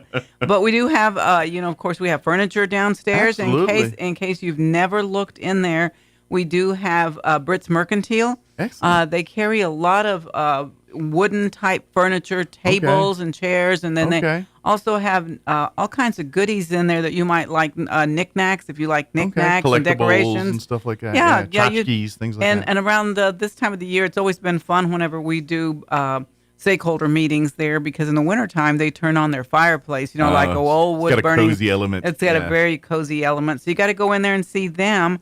But CS Designs has some wonderful things going on in there. They actually have teas now.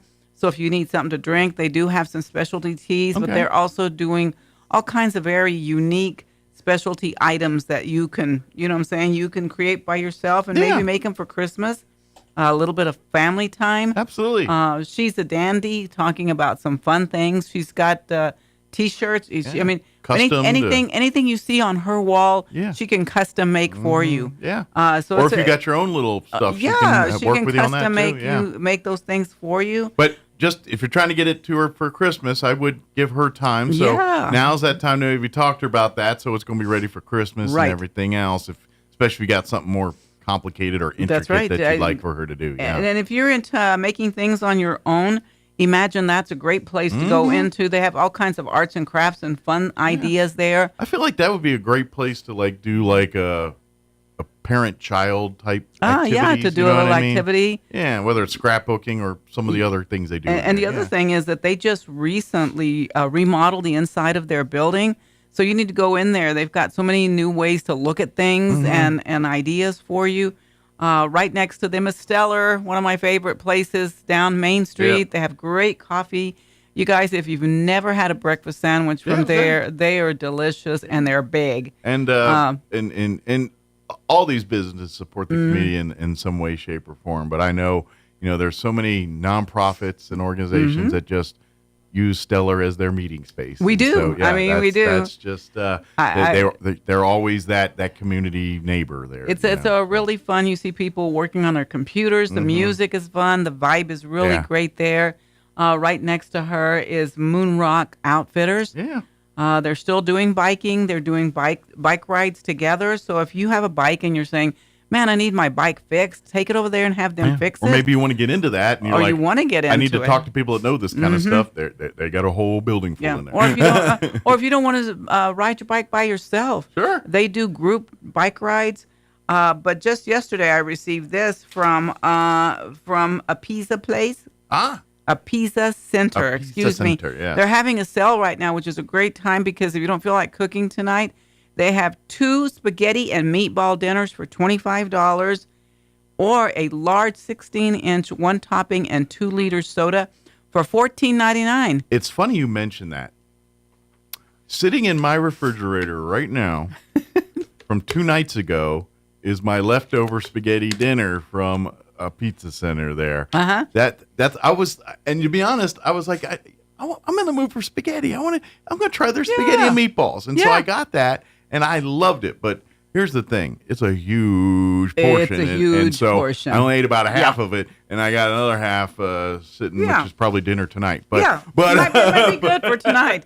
Well, but it is really good, so take advantage of that one. You will not regret it. I mean, their sandwiches are good, pizza's good, but I just so happened to have spaghetti there for the first time like 2 nights ago, and it was delightful. It was really good. And you guys need to stop by there. They're right there. Just past Berkshire Hathaway. Yeah, right downtown going north downtown. But the other thing that I really appreciated about them, they're really supportive of what Main Street does downtown. So during the UFO Festival, I kid you not, I went in there literally the day of and said, I hadn't had a chance to visit with you guys. You think you can feed some of our volunteers? Next thing I know, the next day, they bring me stacks of large pizzas. Do you know how large those things are? Yeah, they got the big boys. Yeah, they do. So be sure and talk to them about getting some pizza from them. They got great cheesesteaks, too, if you're a cheesesteak fan. Oh, yeah, that's what kind of, they do Philly, don't they? Something like that? Yeah, they got good ones. They're known for that. So, of course, we've got our Mexican food, Martine's Capital Cafe.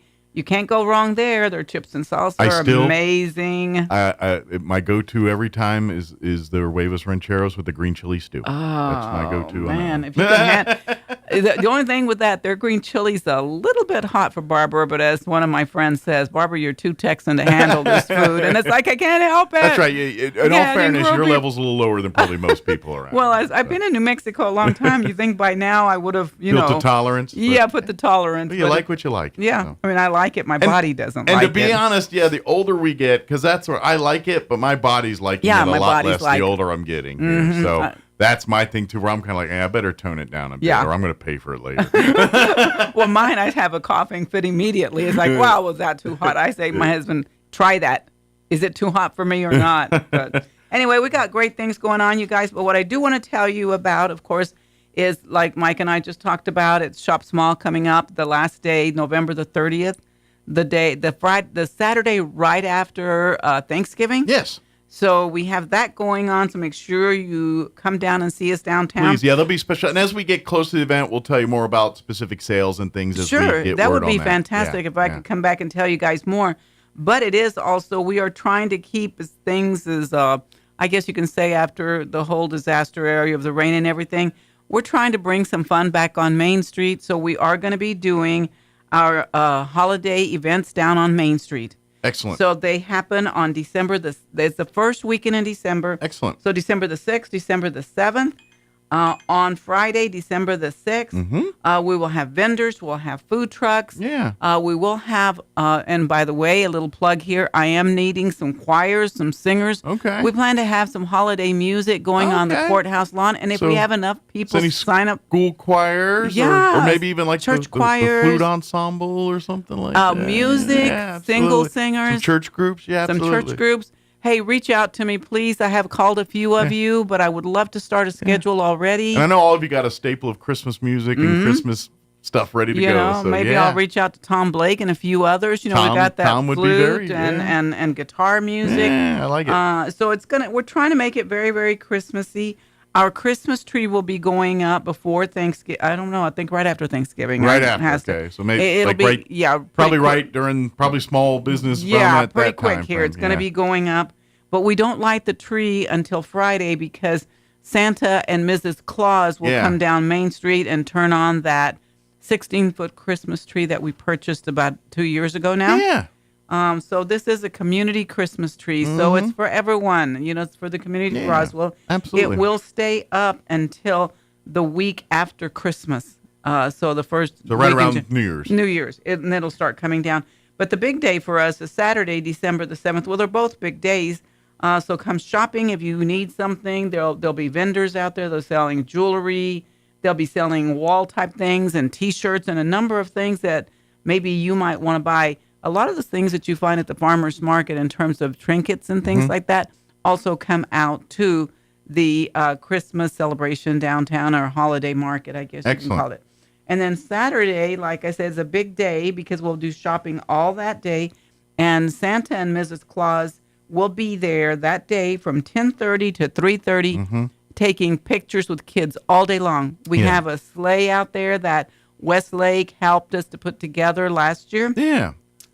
Yeah, kind of while the tree lighting's going on, that's Santa there to do that. The next time is when you can come meet and greet and get photos. You can come meet and greet. Get your Christmas wish list to Santa and all that right. good stuff. And maybe I understand there might be some cookies out there, some Christmas cookies. Well, there if Santa's there, chocolate. that's probably on his rider that he has cookies. Probably. He's got to. I think he has to have that. Cookies and milk or something. Right, but be there early because it'll be from 10 a.m. until 3:30. Then they take a break because they're also in the parade. So they have to kind of take a break, head over to get in line for the parade. He's kind of the grand marshal, big deal of the parade. He is. Well, and he gets that billing. So.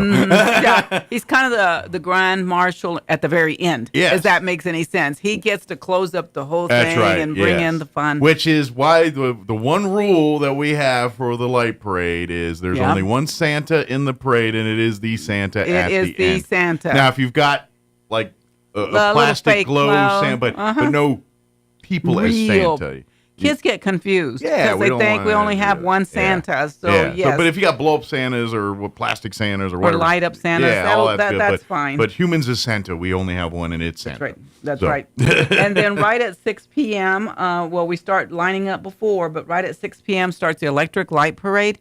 It is free to enter. Mm-hmm. Anyone can enter. We will be doing judging of the floats. Yeah. The theme this year, hold on to your socks. The theme this year is The Nightmare Before Christmas. Oh, so a little Tim Burton. A little Tim Burton going. So maybe hopefully some of your Halloween decor, maybe you can do some of that. Transfer over a little bit to some of the Christmas stuff. Yeah, here. but don't worry about it. If you're not into that, we're still going to be judging. Do you. Yeah. You do you. You will be being judged on most Christmas, most festive, and different. You go as traditional as you want, or non-traditional. Or non-traditional. You do you. That's correct. And then after the parade starts a Christmas movie. Excellent. So that'll be a free movie on the courthouse lawn. Yeah, so kick back afterwards. Kick back, bring your blankets and lawn chairs or whatever. Popcorn if you want, and hang out there and watch the movie. There will be some vendors on the lawn there that probably will have offerings of cocoa and various other all foods kinds and of fun things. Yeah, so come down and join us. We are still looking for sponsors, so if you've sponsored in the past and haven't stepped up yet, please let me know, because we again, with all of that, Mike, we're also doing we're doing the window decorating contest down Main Street. So the way you vote for that is you go online and like somebody's window. Yes. What we'll do is the participating merchants will put it up on their Facebook there. And, and I'm guessing they'll probably also be on the Main Street Roswell Facebook, and you can kind of go through there and then literally look at the ones and like your favorites and things. Like your favorites. What I recommend you do is actually go downtown and see them, and maybe at night when they're probably lit up or whenever it's most appropriate, and then vote that way. But yes, you'll see the pictures. But when you see the picture on Facebook, like the ones that you are. You can like more than one, but it is a popularity contest. It is a popularity contest, and the top 3 winners win baskets from Main Street. So it's really fun for them. And there's a bit of bragging rights amongst the local merchants about this. And they have their own fun with it. So some of them have already started decorating. So go by and see them. But of course, like I said, sponsorships. If you have not help to sponsor the event, because everything needs a sponsor. You know what I'm saying? You can't hardly do anything without your sponsors. No sponsors, no event. So thank you, Excel Energy, for already stepping up. For those of you that want vendor booths, they will be up on our website at mainstreetroswell.org. I'm sorry, .com. Is it .org or .com? .org, I believe. Yeah. Anyway. It's .org. Yeah, that's what I keep saying. I got to anyway, motor mouth in my head. How did I do it when it's in muscle memory? .org. It's on our website, so you can look that up, or on our Facebook. If you would like to be in, the parade, let us know. I guess the only thing is, what's the last thing that I have left out? Anything? Vendors, food trucks, parade. Yes. Parade. So MainStreetRoswell.org's got all the information. Yeah, we have all the information. So shoot a message to the Facebook page as well. And like I said, if you're interested in being a musical group during the let us know. I know Friday night or all that, please reach out on that too. I want to also say that big thank you to the young lady Wendy that puts out our lights. So you're going to see the lights going on the trees really quick. Okay, so here in the next week or so, we'll probably start seeing the downtown lights. The downtown lights will be going up. Go up. The poles are going to getting decorated with the Santa hats on the alien heads. Yeah. And if you're looking for some place to volunteer, you guys, we could always use your help. Yeah, they usually do that on a Saturday. They'll go out. Yeah, and we do that. it on a Saturday morning. Get it all decorated and make it all festive. Put the hats on the poles. Kind of like with the planter boxes. A couple times a year, they'll go and plant and maintain the planter, or get them ready. The actual business owners that reside near the planter boxes actually water it, maintain it, but usually once or twice a year they'll go through we go out plant there and flowers and put flowers in there, and so right now they've got some flowers that are really great because they've been staying really, blooms are still out right now, so they're really it's kind of nice. Well, we got plenty of moisture lately, so yeah, sounds like we might get more, right, Mike? And more might be on the way here, but anyway, get a hold of me if you'd like to sing, or you want to be a part of this, or you just want to volunteer. So we do thank you on Main Street. It's looking great. So let's keep it up. Keep it, celebrate, and come on out and shop downtown merchants and come talk to them and find some amazing, great gifts with our folks right here in the Main Street district. Yes. So, yes. Well, so thank you, Mike, and I will be back as it gets a little closer if you'd like me to, or I will give you a list of what's happening on Main Street. Yeah, we'll definitely get updated and get folks as we get maybe a couple days out from the event while it's fresh on people's brains. Sure, and we actually do something that's called Shop and Treat, and once I have that list going, I'll let you guys know what that is each merchant that wants to participate will say, hey, at my shop during Shop and Treat on those 2 days, I'm going to be giving out popcorn, and I have a sale. Or buy one, get one free, or a percentage off. Okay. But some of them do hot chocolate, some of them do candy, some do popcorn. Sure. So it's a fun time to go and shop and get you a little treat. You can completely blow your diet by the end of the day. But it's the holidays. That's what you're supposed to do. So. We're supposed to do that, right? That's right. Well, but then you just feed your kids all these things, and then they sugar high and crash, and then you got the nice quiet evening. That's right. Right. Thanks, Mike. Thank you, Barbara. We'll see you next time. See you next time. All right, it is 8:39. We're going to pause for a quick commercial break, and I think Caitlin with the Roswell Public Library is here with us. We'll talk with her on the other side. Don't go away. You're listening to Mornings with Mike Winters. There's nothing more magical than 80,000 cubic feet of hot air flying overhead, hearing the burners shoot propane and inflate the envelope of beautiful colors right before your eyes. Whether this is your family's lifelong tradition or you are new to Southeast New Mexico, make plans to join us for Balloons and Tunes at Eagle Draw Park at dawn on Saturday and Sunday morning, November 2nd and 3rd. Seeing the balloons is just the start, but join us to hear the tunes too. Artesia Chamber, Artesia Main Street, and Artesia Arts Council have partnered up to bring you a concert event Friday, November 1st that will surely get you in the mood for hot air balloons. Join us at the corner of 5th and Texas Street for Balloons, Bands, and Brews, where you'll enjoy food, New Mexico brews, and live music, including the Artesia High School Marching Band, playing along with our hot air balloon pilots. All events are weather permitting, and more information can be found at artesiachamber.com. Balloons and Tunes, November 2nd and 3rd in Artesia, New Mexico. Book hotels direct for the best rates. Ad paid for by Artesia Lodgers Tax.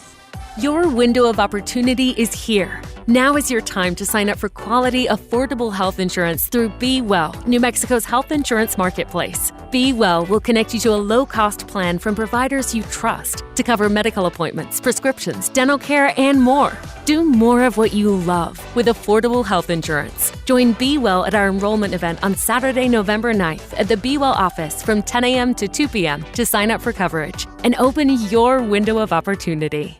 Help benefit the Wounded Warrior Project with H.F. Sinclair, Saturday, November 9th at the Veterans Mission 5K Fun Run, Walk, and Ride. This 5K Fun Run will begin and end at Beige Veterans Park in Artesia, and the course will take you around Eagle Draw, Walk or Run. Kids 6 and under can join on their bikes. Pre-registration is $25 for adults and teens, kids $10, and your four-legged companion only $5, with all proceeds to benefit Wounded Warriors. For more information or to sign up, visit hfsnm.com/veterans-mission-5K. Here's a Mornings with Mike Winters fun fact. 47.2% of all statistics are made up on the spot. Is this true? I'd say chances are about 50%. Here's Mike Winters. And good morning. It is 8:41, and joining us, it wasn't Caitlin, it was Diana joining us. I said someone was here for the library, and I was like, Caitlin, it's Diana Velasco back with us with the Roswell Public Library. Good morning. How are you today? Hi, Mike. Good morning. This is Diana Velasco from Roswell Public Library. Yeah, welcome back. Of course, things are hopping at the library. Dia de los Muertos is kind of, we're in that season, but be honest, right after that, it's kind of the holiday season with Thanksgiving and Christmas. So it's a busy time of year at the Roswell Public Library. It is, definitely. I mean, this month, October, November, December, they fly like water in their hands. Absolutely. It goes fast. We are busy. Yes. We have so many things going on at the library. As you say, we have Dia de los Muertos coming up on Saturday. Yeah. This Saturday, November 2nd. Yeah. And you already mentioned before that we're going to have arts and crafts. Yeah. And actually, this is for the whole family. Absolutely. We have activities for everyone. Mom and dad will love it. The youngest of children will love it. And everything's age appropriate because it's an education as much as fun, and because this is your chance to really understand why Dia de los Muertos is celebrated, some of the traditions and some of the pageantry behind it, why it's done that way. So you get to experience the story like families did growing up in Mexican culture, but you also get to see the inside baseball on this is why we do it this way, and this is some of our traditions, and so that it's as much as fun and the games and the music and all that, but it's an education event too, where you really get to learn about the culture and learn some of the meaning behind some of the dancing, some of the traditions behind Dia de los Muertos. Yes, and talking about the dancing, the folklorico Así se baila ballet, well, they have a surprise. The ladies will perform that morning. Yes, and if you've never seen the folkloricos perform, it's I don't. It doesn't matter what kind of music you're into or what you're into.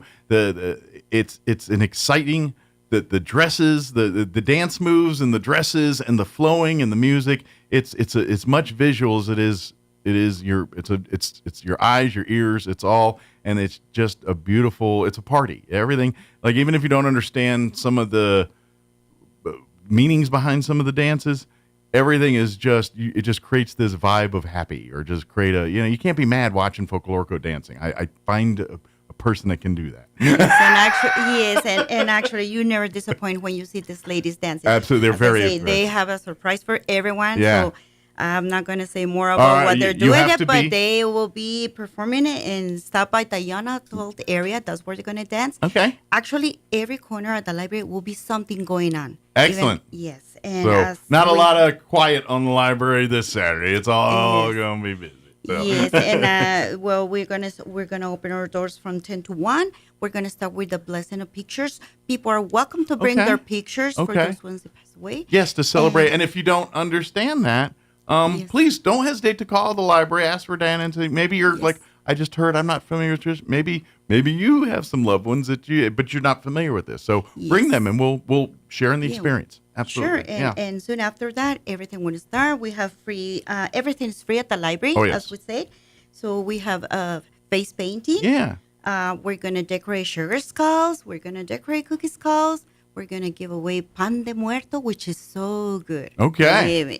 So if you leave hungry, it's kind of your own fault a little bit. Yes. And we're also going to have the makerspace. We're going to have the paper flowers, the papel picado, and some other things. Some like other things like this. Yeah. Yes. The one that I just gave you. Yeah, this is beautiful. The monarch butterfly here and all that. This is the kind of stuff you'll be getting to partake in on Saturday. And those are just some of them, because we also have way more, like if some nice fans. We also have a guest, Mr. Ruben Esquivel from the cemetery. He's going to give us some information right next to the altar. Okay. Where we have Rudy Burola this time. Yeah, he's the honoree. And this is something we talked about last time, whereas libraries across the state that are celebrating Dia de los Muertos, there is one honoree at all of the altars, and it's this individual this year. Each year, a new person selected. This one's got a little bit of Roswell ties and things to it, if I remember correctly. And we also have an exhibition, several pictures. Don't hesitate to stop by. Maybe you'll find yourself in one of those pictures. Absolutely. He was around with the community and working. And members of his family will be there on Saturday. So if you maybe know the family or not, it might be a chance to catch up and visit for a little bit too. Yes, So. you never know. You might have some memories that you can share with her. Yeah, that's the thing we talked about last time is this man had so many, like, he's touched so many lives in so many different places that there's going to be so many people that even, oh yeah, I know him from this, or just even if it's just a small moment in time, he was in these people's lives. You know what I mean? And so there's so many people he touched. He did. Yeah. He encouraged children, like especially the young adults, to life skills, to use a certain kind of equipment that he used in his printing, and also he took them even to do haircuts. Oh, cool. He encouraged them to go into the White House during the time of Ronald Reagan. Oh wow! So yeah, so he's even got on a little bit bigger stages too, not just here in our backyard. So very cool. But he is this year's altar honoree at this year's Dia de los Muertos for all of New Mexico libraries here. So very good. And we have also a singer closing the program. Okay. And we're gonna have nice monarch butterflies, cool. magnet butterflies that she's gonna be giving away. Oh, very cool. Excellent. And so some more activities there. So music, dancing, the pageantry. Generally speaking, when we have events like this at the library, we say they're come and go, come by anytime between 10 and 1. And tomorrow is certainly the case. But I got to be honest, for you to kind of take it all in, you might want to get there at 10 and try to hang out till 1 to get it. There's just so much going on that if you come much later than 10, I fear you may miss some of it. You know what I mean? Yeah. And so, but that being said, if your Saturday's busy and you're like, I can't get there till 11, please come out at 11 then. Please come and be a part of it, It's 'Cause or we have whenever it some- is you can be out there. We'd love to have you. We work so hard to have enough stuff for everyone until supply lasts. But I hope that everybody can enjoy it. Most of this is so people can enjoy the moment, Absolutely. learn about it, Well, and stop by the library and absolutely. see what we have. We have beyond than this. Absolutely. And I think too, it gives a chance for you to experience things that are different and see. And to be honest, because when you look at Dia de los Muertos, and if you don't know a thing about it, it might look a little creepy. You know what I mean? Or you know what I'm saying? If you don't, and so I'm sure there's people like, ooh, that's too scary. I don't know. I'm like, come on in, understand it. And once you peel back that layer, we fear the unknown. That's just human nature. And once you know it, you're like, oh, now I understand it. Now I get it. So get rid of the fears. Become knowledgeable about it. And Yes, we have a table there with the explanation of the elements, Mhm. and they're welcome to stop by and read what it means of the flowers, what Yeah. it means of the candle, what it Absolutely. means the position of the picture, Yeah. and all the things, the elements Yeah. that goes in the album. Absolutely. But although I'm not gonna lie, I'm gonna say like pound for pound, like when someone goes up in the full Dia makeup regalia and the traditional, that could be pretty scary. Like if I see someone come up, like there was a friend of mine, and she actually for Halloween she came in her Dia de los Muertos, her makeup, and every time I'm near, I'm like, man, this is it's scary, man. It just evoked so. But I knew what it was. So, but in my head, I'm like, man, if you don't know that, that's an intimidating figure, right? Yes, but don't worry, our face painting is not going to be that way. Exactly. Okay? It will But be if you- appropriate for children, Yeah. and some people, they get so deep in Yeah, that. but if you don't know, you it's- don't know, and that's why I'm saying, come make the unfamiliar familiar, and then you understand it, and then you're going to be like, this is a great tradition, I love it, and they're like, let's get some sugar skulls, let's hear the story of La Ronda, let's do this, So And it will be a good moment. The children learn about this culture. Absolutely. And learn about what it is like to have a picture at home. They can make their own little altar at home. Absolutely. And take what they have for that day, Saturday, and place it in there. and take it and make it their own, and start maybe some of their own traditions with that too. So, but tomorrow at the Roswell Public Library, beginning at 10 a.m. Event will go to about 1 o'clock on the afternoon. The afternoon there. You don't need to RSVP. It's completely free. Just come, bring the whole family. I highly recommend you try to get there at 10 to experience all of the dancing, the workshops, the food, everything, the music, all of that. So be there for 10. We got a few more minutes left, and like I said, it doesn't stop after Saturday. Things, as we get into the holiday season here, it keeps going. So I do want to give you an opportunity to kind of talk about some of the other events that are going on after Saturday here, with Thanksgiving and Christmas and all that coming up here too.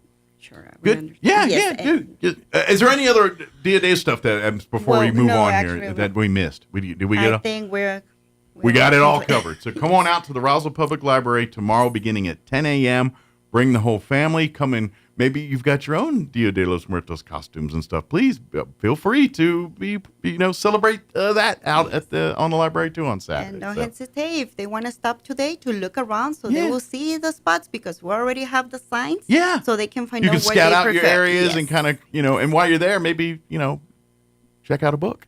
Take it home with you and read it. Yes, it's a good. They're moment. free too. Yes, they're free. And there are more. The children love the scavenger hunt. So they will Absolutely. love it. Oh yeah, it's all fun and games and just come. And to be honest, parents, if you're like wanting your kids to be controlled, but at the same time you need a minute, the library is very good for that. I mean, obviously age appropriate. If they're not to be by themselves, don't put them by themselves. But they're a little bit older. Say, all right, you hang out in the children's section here. I'm going to be sitting right over here by the periodicals or wherever you need your place to read a book or get away from a little bit. And then they're within earshot and eyeshot, but they're quiet. They're doing this. The library can offer those opportunities for you. Just saying. Especially with those huge windows and a cloudy Absolutely. day with your book and your headphones, music. Absolutely. Oh, it's a lovely moment. Absolutely. So please, if you're looking for that for mental health for you and your family, your kids, library might have a few opportunities for you there. Yes, So. and don't hesitate to take also your calendar. Yeah. We have more than just the events once a month. We have a weekly event. Absolutely. There's almost every week the story times and things like that. You grab a count when you get to the library. You can grab it at the front desk. they give you the calendar. Usually it's a 2-month job, and so we'll have the October-November calendar for you for right now. Yes. So it's mostly November at this point. But the December one will be coming out here pretty quick, I think. Yes, which is, we're already working on December. Excellent. So you can grab that, and then you can put it on the fridge or whatever. If you are more of a digital person, they always put it on the social media, Facebook and Instagram, the calendar as well, too. So you can kind of have a snapshot and put it in your phone or whatever. But that'll tell you like the daily, the weekly preschool story times in Spanish and in English, when they do the reading to the dog events or any of the family gaming type things, if it's Lego night or whatever it is, that's where you find those types of things. And just visit our Facebook. Yeah. And give us a like. Absolutely. And once again, I hope that everyone enjoy the moment tomorrow. Yes, please come out beginning at 10 a.m. Come ready to have fun, and hopefully weather's going to be cooperating for us. Of course, everything's indoors at the library, so indoors. we don't have to worry about that. But hopefully, we don't have to be trumping through the rain and mud or anything. Yeah. We've had enough rain. Knock on the wood that everything goes well. And, of course, with anything with library resources, please, everything is available to you when you have that library card. You can get it for free. And if you remember good standing, you can. There's so much there. Actually, there's a whole world of things that you can access that technically you don't have to even set foot into the library for. With the online resources, you can download audiobooks to music, to movies, to if you need tutoring help for college and high school age students, they offer all those services through online, periodicals, magazines. I mean, there's so many different resources through online, and that's all available to you with your library card. And of course, once you get to the library, obviously all the books, computers, there's so many resources in that building as well too. And again, all of it available to you free of charge whenever the library is open, or if it's online stuff, whenever you can get up to a computer and utilize that stuff. You can the book drop off is available 24/7. So if you can't make it in during library hours, you can drop it off after they close or before they open. Now, if you're late, it's going to know it is a smart box. It'll annotate that. Yeah. So don't try to work one over on that move. No excuse. But if it's like, they close at 6, I can't get there till 7, no big deal. We can drop it off there at the thing. And to be honest, I think if it's an hour late, they don't even bug you with on that stuff. But if it's like, hey, we're trying to be flexible. We're supposed to get this book like 3 months ago. We're going to have to charge you on that one. And sometimes we're flexible. Yeah, but they're not going to mess with you if it's over. But as you say, it's a good opportunity to fill out an application and get a library card. Yeah. And while you're there at the event, at the end of the event, get your card. Yeah. And maybe also you can see other privileges you have besides like what you mentioned before with the library card. Stuff.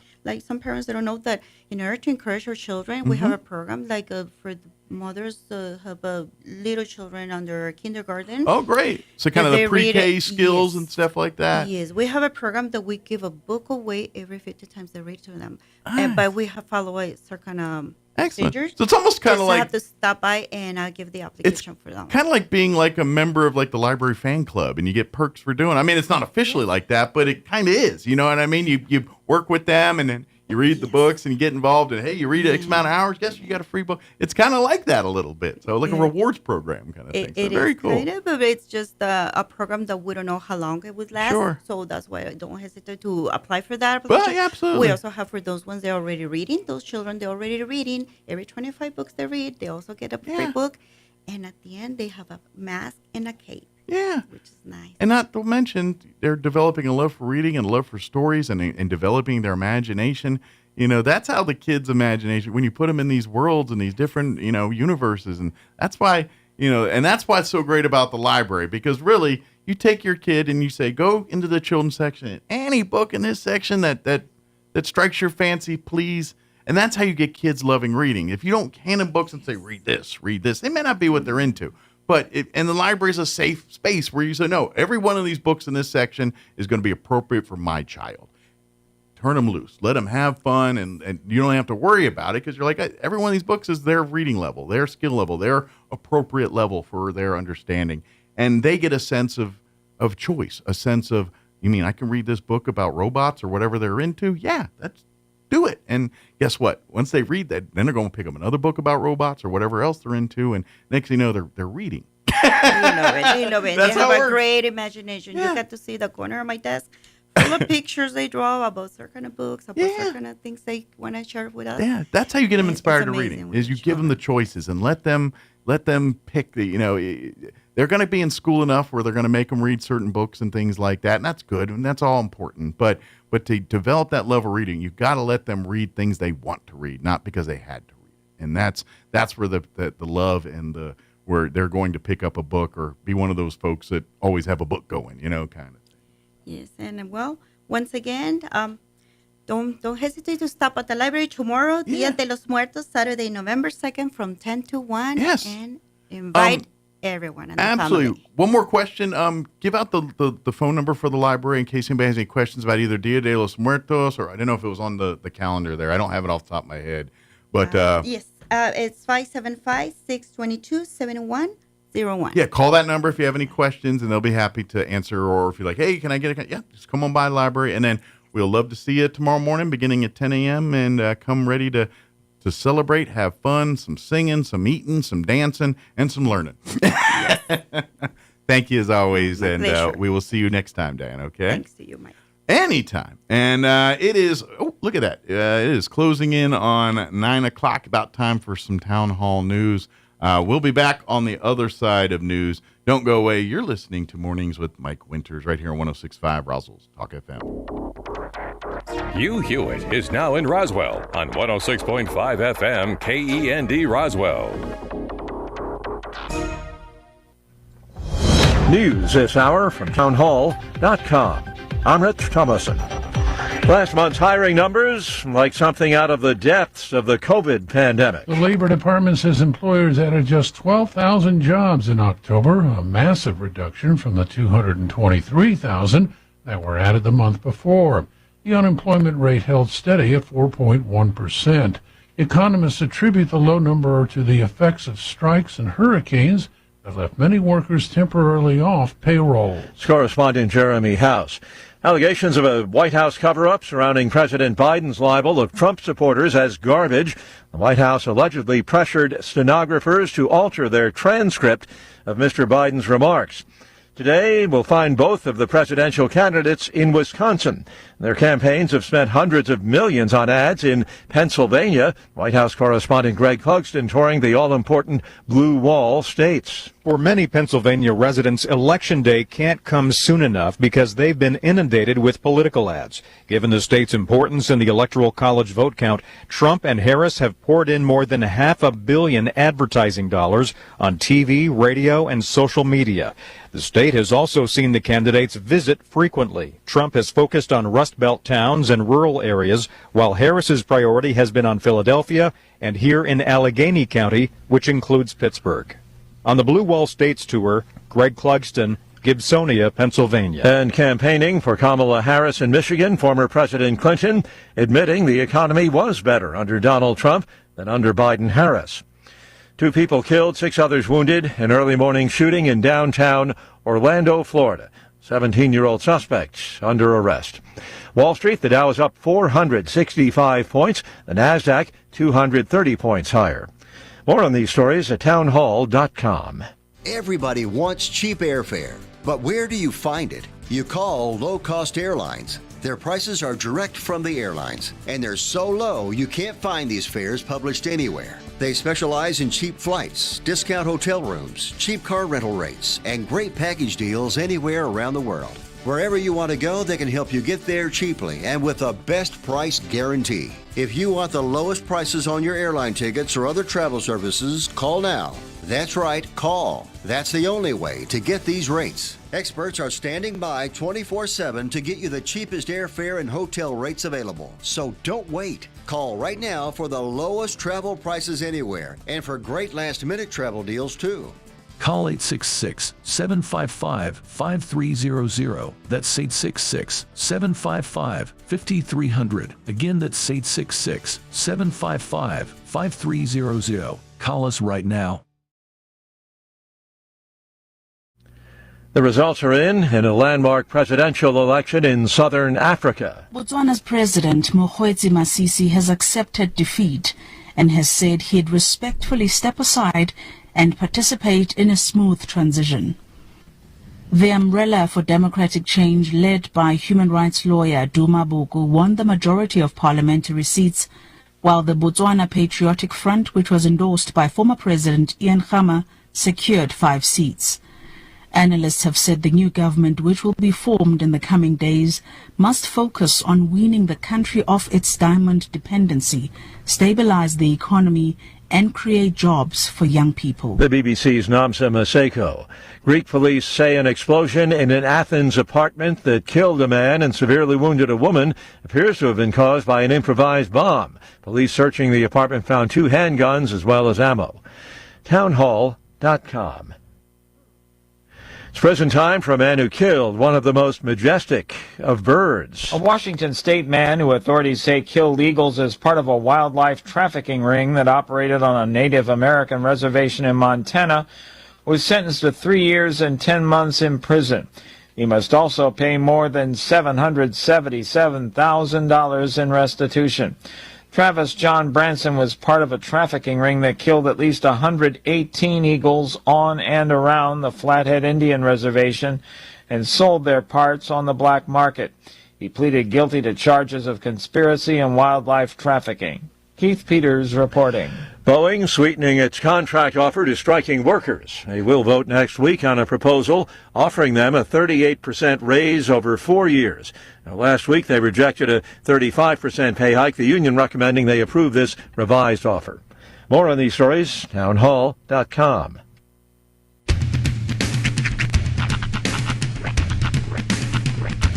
What in the wide, wide world of sports is going on here? I promise you, whatever scum did this, not one man on this force will rest for 1 minute until he's behind bars. Now let's grab a bite to eat. Yeah, come on. I feel the hot wind on my shoulder and the touch of a world that is older. I hit the switch and check the number. I leave it on and then I slumber. I hear the rhythm ringing through it. Flamenco guitar and cumbia music. I hear the talking of the DJ. The travel said, what does he say? I'm on a Mexican radio. I'm on a Mexican radio. Broadcasting live from high atop the J.P. White Building in downtown Roswell, New Mexico. It's Mornings with Mike Winters on 106.5 Roswell's Talk FM. Is that what I sound like when I talk? Now, here's your host, Mike Winters. And good morning. It is 6 minutes after 9 o'clock. Welcome to hour number 3. Tres Inviernos of Mornings with Mike Winters. Hand rubbing. Well, I did kind of do a little Smithers / I don't know what that was. Yeah. I felt very sinister in that moment. It was a little Smithers, maybe even a little Crypt Keeper. I don't know. Of course, okay, so Tales from the Crypt for it's people weird. Who know that reference. When you come into certain holidays in radio, you have to remember, or you have to know that you're going to be doing a series of certain voices. I always break out the leprechaun around St. Patrick's Day. Yeah. Halloween is one of those weird ones because I was never good at the creepy laugh. Yeah. I just can't muster a creepy laugh. And my go-to creepy voice, and I'm not really sure what I'm doing, like who I'm doing. It's kind of like a creepy Stewie meets the Crypt Keeper kind of thing. Stewie from Family Guy. Mine's the same. Because it's like this. Yeah. It has a little lisp. I'm not sure exactly where I'm drawing it from, but it feels very sinister. Well, and I think it's because we grew up in an era where your dastardly villains always spoke in those syllabatic ways. Everything is like enhanced in this certain way. It's like, yes, I'm going to tie you to the tree. Yeah. Yes, you will not stop. You know, it's everything's in that cadence. And so I think it just evokes that voice. Because I think it just washed over me. I think I just figured out where I drew the voice from. Okay. So when I was an older kid, like, not tween, Goosebumps, the books, was a TV series. Okay. I've heard of them. I've never watched or know At the anything end about of the theme song for the show, Go moving on up. The announcer would come on and go, "Viewer beware, you're in for a scare." And I think that might be where I'm drawing that voice from. Maybe. Although I feel like I've heard that voice in 100 different other things. Right, probably. But then again, I'm just hearing you do that. You know so what I it don't is? know. It might Did also you? be like a Vincent Price kind of thing. You know, Thriller, Vincent Price. I mean, Vincent Price prior to Thriller. But I think for people of our generation, Thriller was kind of... That's the tone and tenor, that draw. Well, yeah, and that, your because sentences. Thriller was a big deal, kids, when it came out. And the epic video that was basically a movie, you know, this thing's like 15 minutes long. Oh, my goodness. You know? Did you know, I actually recently saw a thing about Thriller. Michael Jackson, who was raised in the Jehovah's Witnesses. Okay. His mom was Jehovah's Witness. Was she? Okay. Was all the Jackson 5 a Jehovah's Or Witness? later in life. And she was devout. And so he was very reticent of that. And you know. Was Joe? I don't believe Joe was, but I believe the rest of the family was devout and, you know, every Sunday, whenever their services were. Yeah.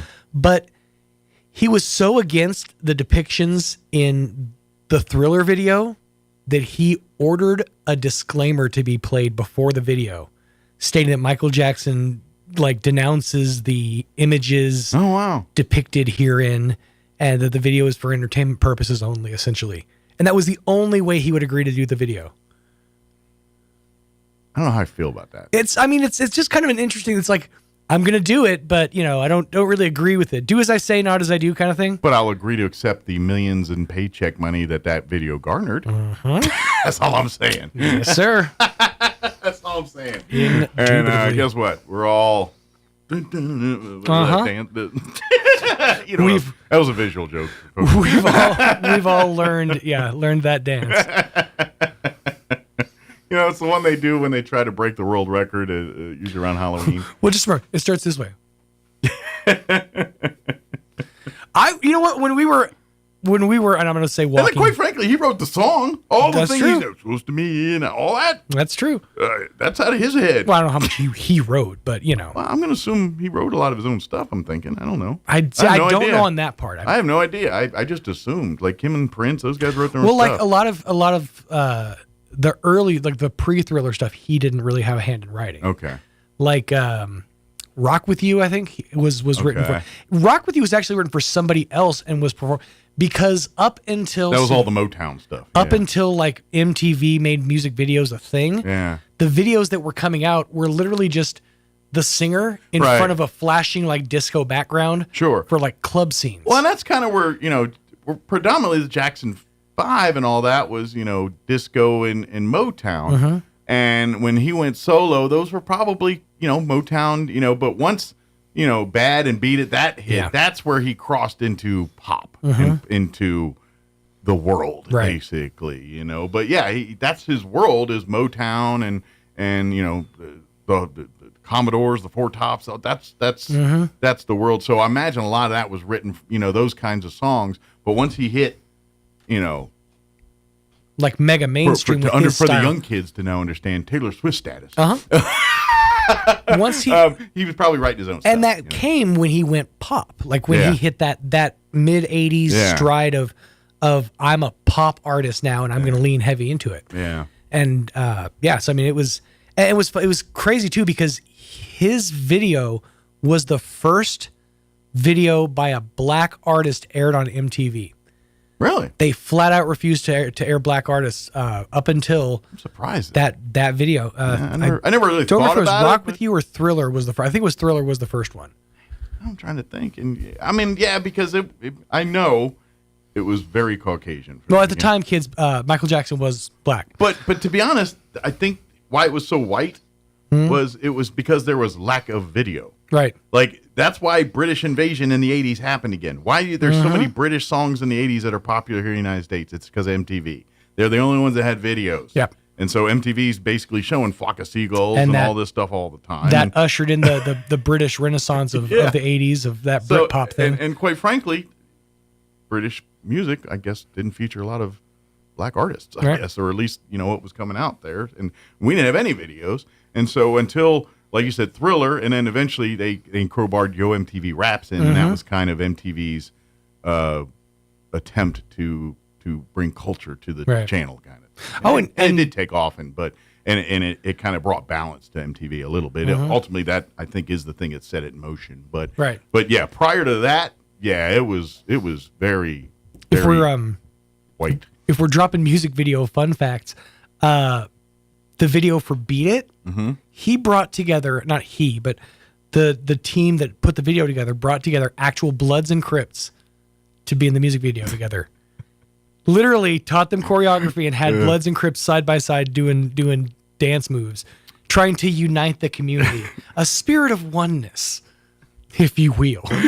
And in my head, I know it's not, but in my head, I go right to Naked Gun and think Leslie Nielsen's like right there, like in the mix, like working with them. Come on, guys. I don't know. It's just because right then it's also Naked Gun was in that Blood Crips and a lot of LA and it's all the blue bandana people, the red bandana he people. Walks out with literally a split in half bandana, half blue, half red. Just walks out. All right, my brothers, let's do this. I just wish y'all good luck. We're all counting on you. Whatever it is. But anyway, but that's it. Just I find that funny. What brought peace? Thriller, Michael Jackson. It turns out, King of Pop. King of Pop brought them together, man. I feel like afterwards they're all sitting around eating pizza together, like at a big table, just together eating. At craft services, like one dude just sitting there munching on a bag of pretzels. One guy from the Crips or the Bloods goes, "I didn't know you had moves, man. That was really." Next thing you know, they're just bonding. Well, and that's the thing is, if you go back and watch the moves, and because the whole thing is they're having like a gang war and Beat It, they're having like a gang war, and then it devolves into a dance battle. Yeah, it's West Side Story, but hard. It really is. Oh yeah, and there's zombies and stuff too. And Vincent Price does. No, you're mixing up the. This is Beat It. Yeah, sorry. In my head, they are all the same. Literally, they really do run together. All right, let me get the hour going here. Yes. Geneva Martinez joined us from With Many Hands earlier in the week to talk about the big meeting they're having today at 4:00 at Grace Community Church. Community resources for everything flood related here. If you're needing resources, if you're offering, if you're nonprofits, they're going to have representatives, hope to, from everywhere, Red Cross to FEMA to our local. They want to coordinate and kind of get everyone on the same page. Yeah. So that's at 4:00. But I'm going to play that interview just to give you all a understanding and a little reminder about that meeting. Yes. Plus, we'll get you up to date with the news and all that stuff, and of course, programming note I mentioned at the beginning. Although I'm looking in the computer, but we got, of course, big football game tonight. Yep. Hopefully, weather is our friend tonight for all this and for tonight. But anyway, Roswell Goddard at the Wool Bowl tonight. We will have the Roswell High perspective right here on 106.5 Roswell's Talk FM, and live streaming video of the Roswell High perspective at ksvptv.com in the Roswell Coyote channel. Goddard Rockets, 106.1 Faro radio feed, hopefully. I'm not going to lie, we're having some computer issues, and we may not be able to bring you the radio feed, but cross your fingers. However, we will have the video, live streaming video with the Goddard perspective, ksvptv.com in the Goddard Rocket channel. But good Lord willing, and computers and gremlins don't thing, we're going to try to get for the radio. But we've got computers that are they're just not doing well. Yeah. And if you're heading to the Wool Bowl, please take some rain protection with you. Yeah, we are looking at like an 80% chance of rain tonight. So and Lord willing, it'll stave off until the game's over. But and it sounds like it feels like I thought I saw like after 9. So I don't even know if the early part of the evening is more after 9. Which, of course, by 9 you'll be in like the third, fourth quarter by then. So we'll see what happens. But all I know is, and by the way, we do have a flood watch. It's going to kick in at 6 tonight. I'll get you updated with weather in a second. But the city, I know I shared it on our Facebook. They do have resources for some sandbags and things if you need to get. But hopefully, hopefully we don't need it tonight. But we've got some good chance of rain. We could see like an inch of rain tonight. Yeah, potentially could see nothing. So we don't know. But with what we've been dealing with, we got to prepare as best we can here. So, 9:18. Speaking of that weather, here it is. Your weather. I'm meteorologist Steve Hamilton with your Pecos Valley weather. We're looking pretty good today. Sunny with a few clouds, low to mid 70s. And then we have low pressure developing over the southern plains overnight. That'll bring us a good chance of showers and thunderstorms. Our lows in the upper 50s to about 60. For Saturday, a few scattered showers, partly cloudy and mid 70s. And then we're back to sunny weather on Sunday. Afternoon high in the mid 70s. That's your latest forecast. I'm meteorologist Steve Hamilton. Thank you, Steve. Currently 40. You know what? This is not fresh. One more refresher. There we go. Currently 48 degrees here in Roswell. Humidity is at 46%. Winds are currently out of the north at 7 miles per hour. Like I mentioned, we do have a flood watch that's going to take effect beginning at 6 p.m. this evening, remaining in effect through 9 a.m. tomorrow morning.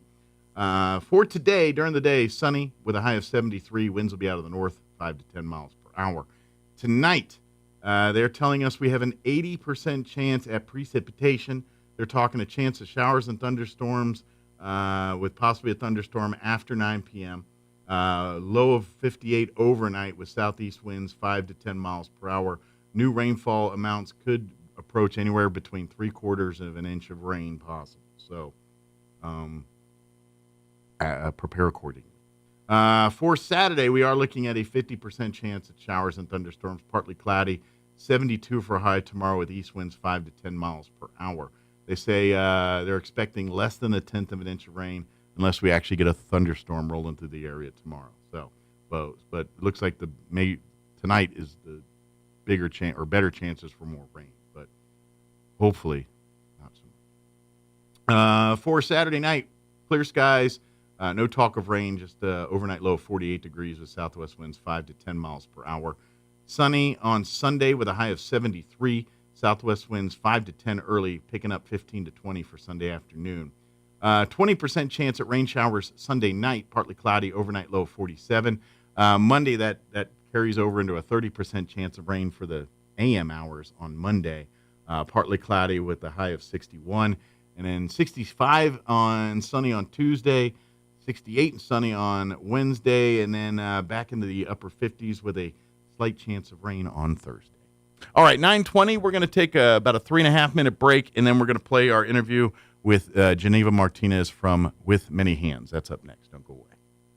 Hi, Chef Anthony Noble here with the Valley Cafe at 801 West Brasher. We love serving you our delicious meals for lunch and dinner. The next time you're in on Monday or Tuesday, bring the family and take advantage of our kids' dinner special.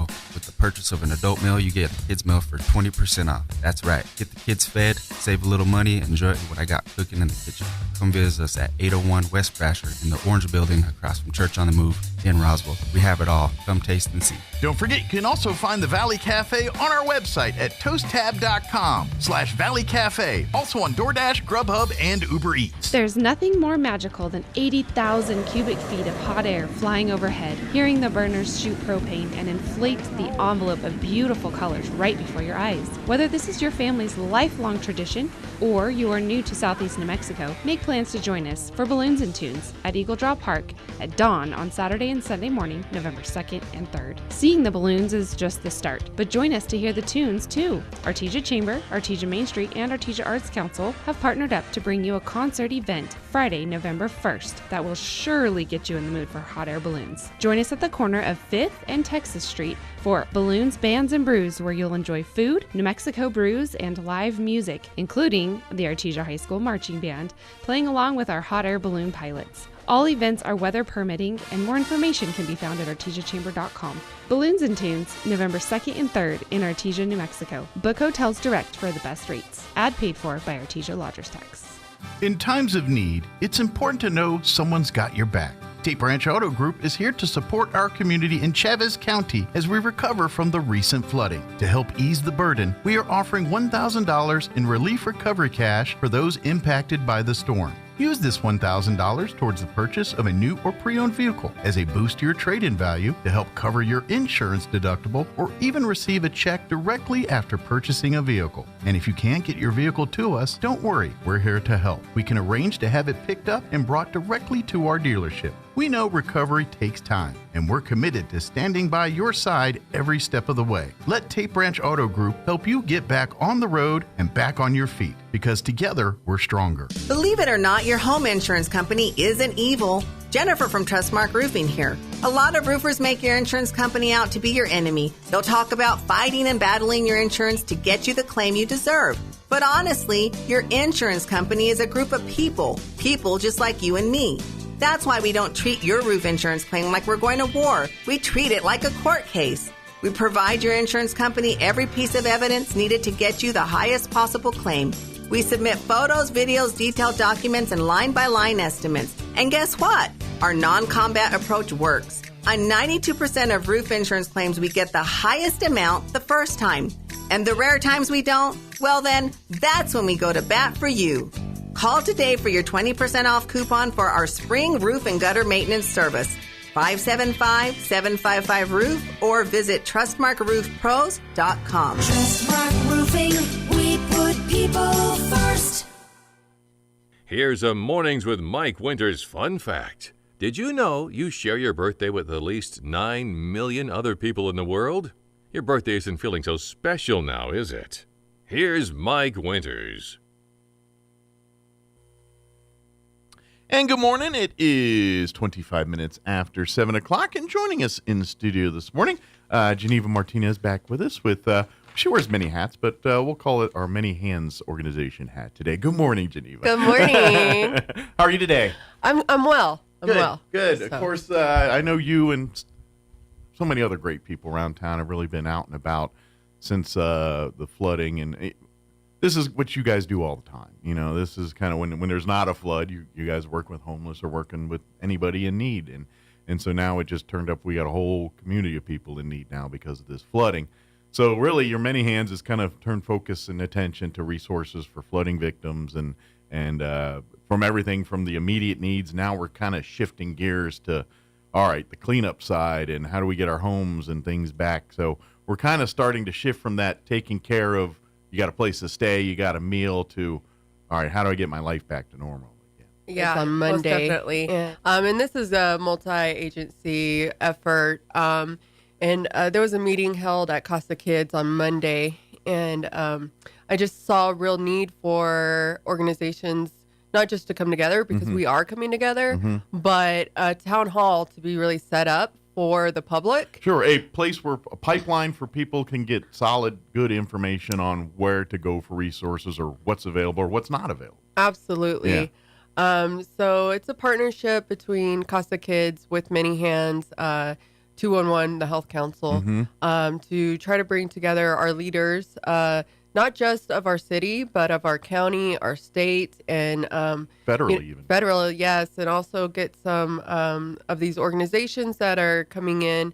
Yesterday, I got to meet 2 Red Cross workers at Peppers that came down from San Antonio. And we're so appreciative of the outside help, and we really, you know, like you I've heard you even without talking to me about using the phrase of "with many hands makes work lighter." Absolutely. And it really does. And we have seen our community step in, but also people have to go back to work. We noticed that Main Street is cleared up, some of the mainer streets. And so kind of our mindset is it's in back. What you don't see is not so much affecting you now, but we still have our neighbors. Absolutely. When I say our neighbors, I mean, you know, our friends and family are still very much devastated and hurt. And there is major work still to be done. Absolutely. So everybody keeps asking, what's next? What's next? You know, the Convey of Hope semis were coming through. Yeah, they were all through last week and probably still 1 or 2 in town, I imagine. Too. Yeah. So that was not Church on the Move, Waymaker. Yes, Waymaker. Joel Wood really stepped up and took that role on to get those to the distribution sites. And there's just been so many different nonprofits that have stepped up, and churches. And so kind of coordinating the services as well. We're at the point now where Red Cross could be referring to 211 and 211 is referring, like where the resources are now becoming pretty thin. Sure. And the next steps of, okay, we got the stuff out of the house. When does the financial assistance come in? When does the rebuild start? The rebuild, yes. Yeah. My sister and I, we were trying to buy a washing machine for some family, and 2 weeks out for Home Depot. Oh, wow. And so when you start looking at it. And that was even like the COVID world, they were still doing a little bit of some of feels that. like and so, it. yeah, it makes it worse. And certainly a lot more expensive. Yeah. And so some of the feedback we're getting from the community is, our heat pumps went out. Our hot water heaters went out. What about, everybody's up in arms about their water bill. How is this going to affect? Because they Sure. need water to clean. And I know the city's working on something there. Sure. It's kind of a cocktail of problems all kind of coming together at once here. It is. Yeah. And this is a time to have, so the panel will exist of our city. We need one of our city leaders, one of our county leaders. I'm hoping it will be both the city and county managers. Okay. Some representative and legislators, Red Cross, Salvation Army, the New Mexico Emergency Management, Department of Health. Mm-hmm. We notice that a lot of times we're at people's doors, they're not wearing the masks. I don't think they realize how quickly mold grows. When you're dealing with that mold abatement and you wear the proper safety gear, please. This is how you always talk about those miners and asbestos and all that. It's because they don't properly protect themselves. And when that mold and people die from black mold and things like that, please wear the mask. Please wear the respirators. Whatever you're supposed to wear them. Yeah, and all my research through just our city housing, right? Yeah. So I researched and found that 70% of our homes were built from 1920 to 1980. So yes, we're talking about not just mold, but asbestos and lead that, yeah. and everything that comes with your neighbor's stuff ending up in your yard. Yeah. All I'm saying is, if y'all notice, anytime they take one of these buildings and they do an asbestos abatement project on them, you ever notice they almost turn that place into a secure facility? They tent it because there's a lot of nastiness in there. Yeah. You should not be in there just whacking away with a hammer. Absolutely. I get it. I know some dudes and they're like, I'll be fine. And no, you will not be fine. That will catch up with you. Please don't do that. Right. Absolutely. And then also maybe we can have I'm going to reach out to the Attorney General's office or maybe the New Mexico Legal Aid. So people have a chance to hear what really happens in these disaster areas to other smaller communities where you'll see people come in and try to swoop property at really low rates. There is this shady element that preys upon these types of things, and it is such a dark side of humanity, but it is a reality that we got to be on guard for, basically. So many different vans going around, if you look around, with different cleanup services and how do you properly research, and everybody really just wants to hurry up and get back to their life. Absolutely. Right? And you're going to sacrifice maybe a little bit of research for the thought of convenience. Right. And that's what they're hoping you do, because that's unfortunately how they make their quick buck and take the money and usually leave off in the night without doing any of the work they promised.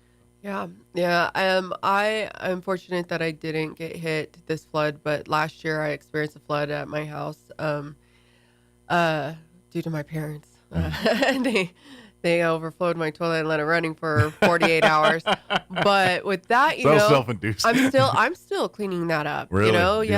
My yard is still not 100%. My bathroom still isn't restored, and I still have an office, and it takes the time, and it's grief. Sure. Like, yes, this isn't it's possession and it's material things, and we have lost some lives, but also people going through their stuff and their pictures, and I'm hearing stuff on Facebook of a lady that will help restore pictures, and it really is community stepping up. Yeah. But also we do need guidance from the leaders that we've put in Absolutely. office too. Yeah. So this is why you've put together this basically meeting, town hall, whatever you want to call it, to as a place where people can sit, have actual people from various resources with actual straight answers to that the straightest of answers we have at this point. Absolutely. And it's going to be very structured. Sure. Grace Community is going to loan us their safety Excellent. team. Open their home for everyone. Yep. So it'll be at Grace Community at 4:00 this Friday. We will have our panelists. We will have a moderator. Okay. So we're gonna do it to where we will be taking questions from the audience, but this not, isn't like a mob, like, No. what are you doing about my yeah, no, Absolutely. This is strictly informational. It's like, hey, how can we collaborate, get together? Look, we got as many of the partners, locally and federally on up together, trying to coordinate resources, trying to work. And to be honest, I'm going to take it as they're probably using this for feedback too, because I'm sure they're going to be taking notes. A lot of people need this. A lot of people need this. Right. So that we're very excited about how we're going to run this. And with the tech support from Grace and Carrie with 211, helping us kind of figure out, we're going to have surveys. Mm-hmm. Everyone will have their phone. Everyone will pull out their phone and scan a QR code. That's where you guys can give us feedback. We'll have live polls so we can see what immediate needs are. Okay. What are so questions? Get a little high-techy too. Yes. Nice. Yeah. And the purpose is we want to answer as many questions, but in a very efficient strategic way. a way that and we won't allow outbursts. Sure. I get it. Emotions are still pretty very high. But right now we need more logic and action and less emotion.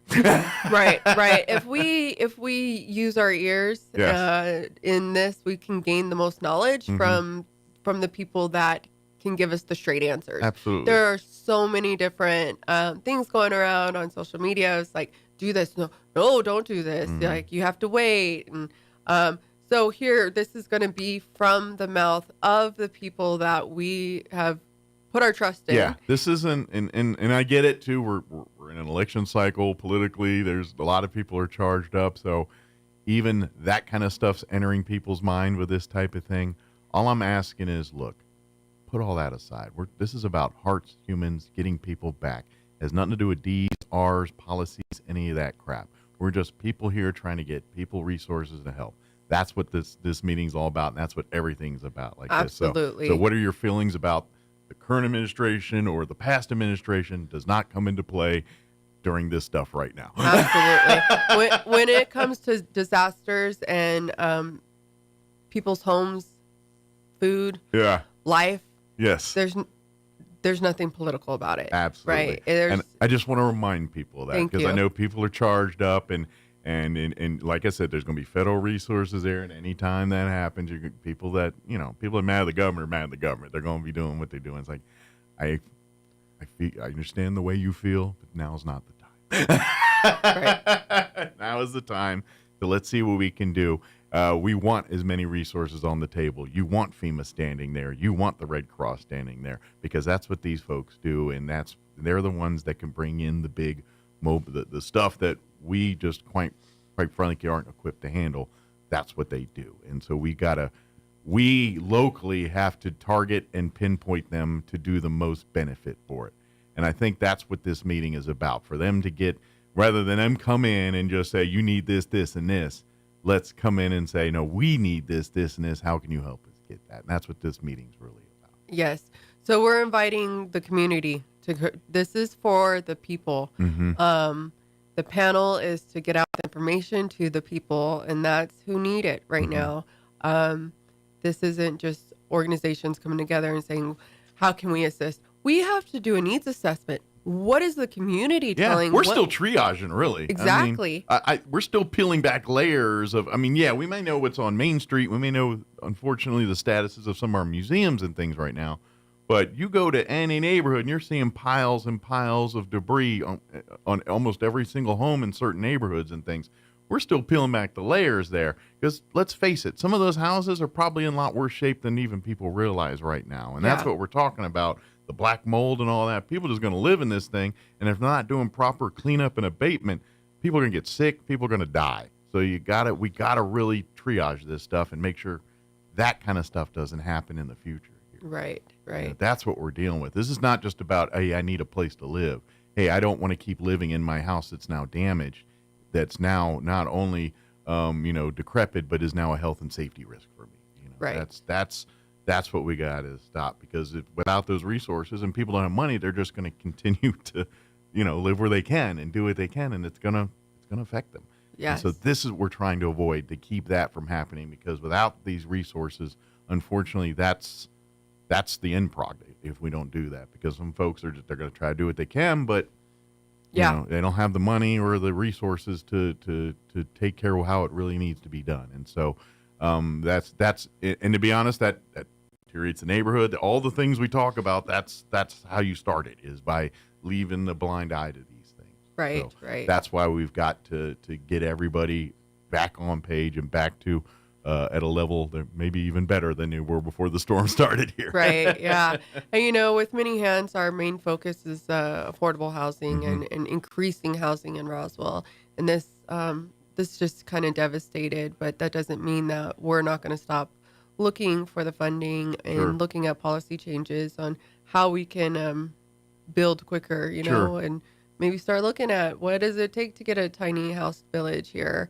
Certainly got the space somewhere around here. We got the space. Yeah, we could definitely put it out here. Yeah, but again, this isn't for 3 years down the line. This is right now. What is the immediate needs, and what are the next steps to get us through this first 12 months, this first 6 months? Like we have people displaced. Yeah, and I mean, to be honest, I'm thinking, and this is where I don't know how we get there, but I'm going to imagine there's whole neighborhoods right now of people that really shouldn't be living in them houses. Right. And we need to, maybe that's the solution. We build these small town, the mini houses, whatever, just for now. Say, hey, you stay here for 3 months, 6 months, whatever it is, while we get your neighborhood fixed back up. And then when they're back, then we move everybody back. Maybe there's a tent city. I don't know, a nicer than tent city, trailer, something. But you know what I mean? Something where it's a temporary housing place where maybe these neighborhoods at some point down the road are going to have to live into for a couple of weeks, a month or two,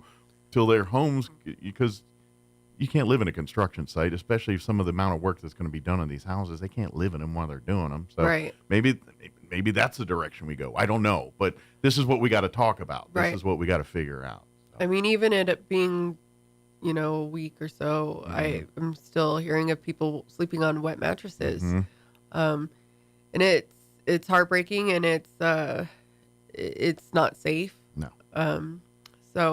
So this is the reason of the town hall, is to bring everybody together, get accurate information out.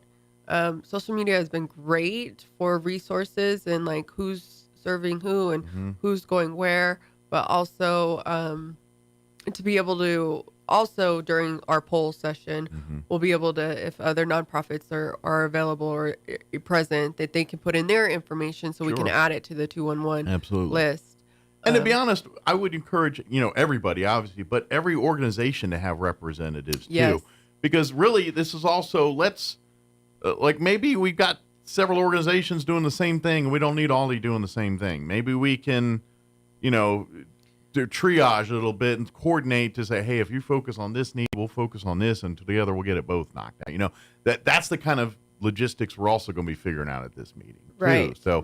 So please, if you're part of a church or part of a nonprofit that's heavily involved or would like to get involved in the recovery efforts, please send representation to Grace here on Friday. Yes. To be a part of this. Yes. So Grace Community Church. Yeah. Friday at 4 p.m.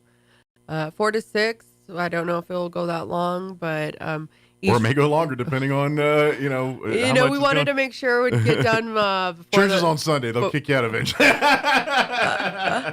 We want to make sure we were done before the Roswell High Goddard game. That is true. There is a big game on Friday, and otherwise you're going to have a lot of phones going off with noise and touchdown. You're going to hear half the crowd yell this way and half this way. Yeah, it's going to be. And keep out for the flyer. It should be coming out today through the Travis County Health Council. It'll probably be shared all over. And there will be a Zoom link as well.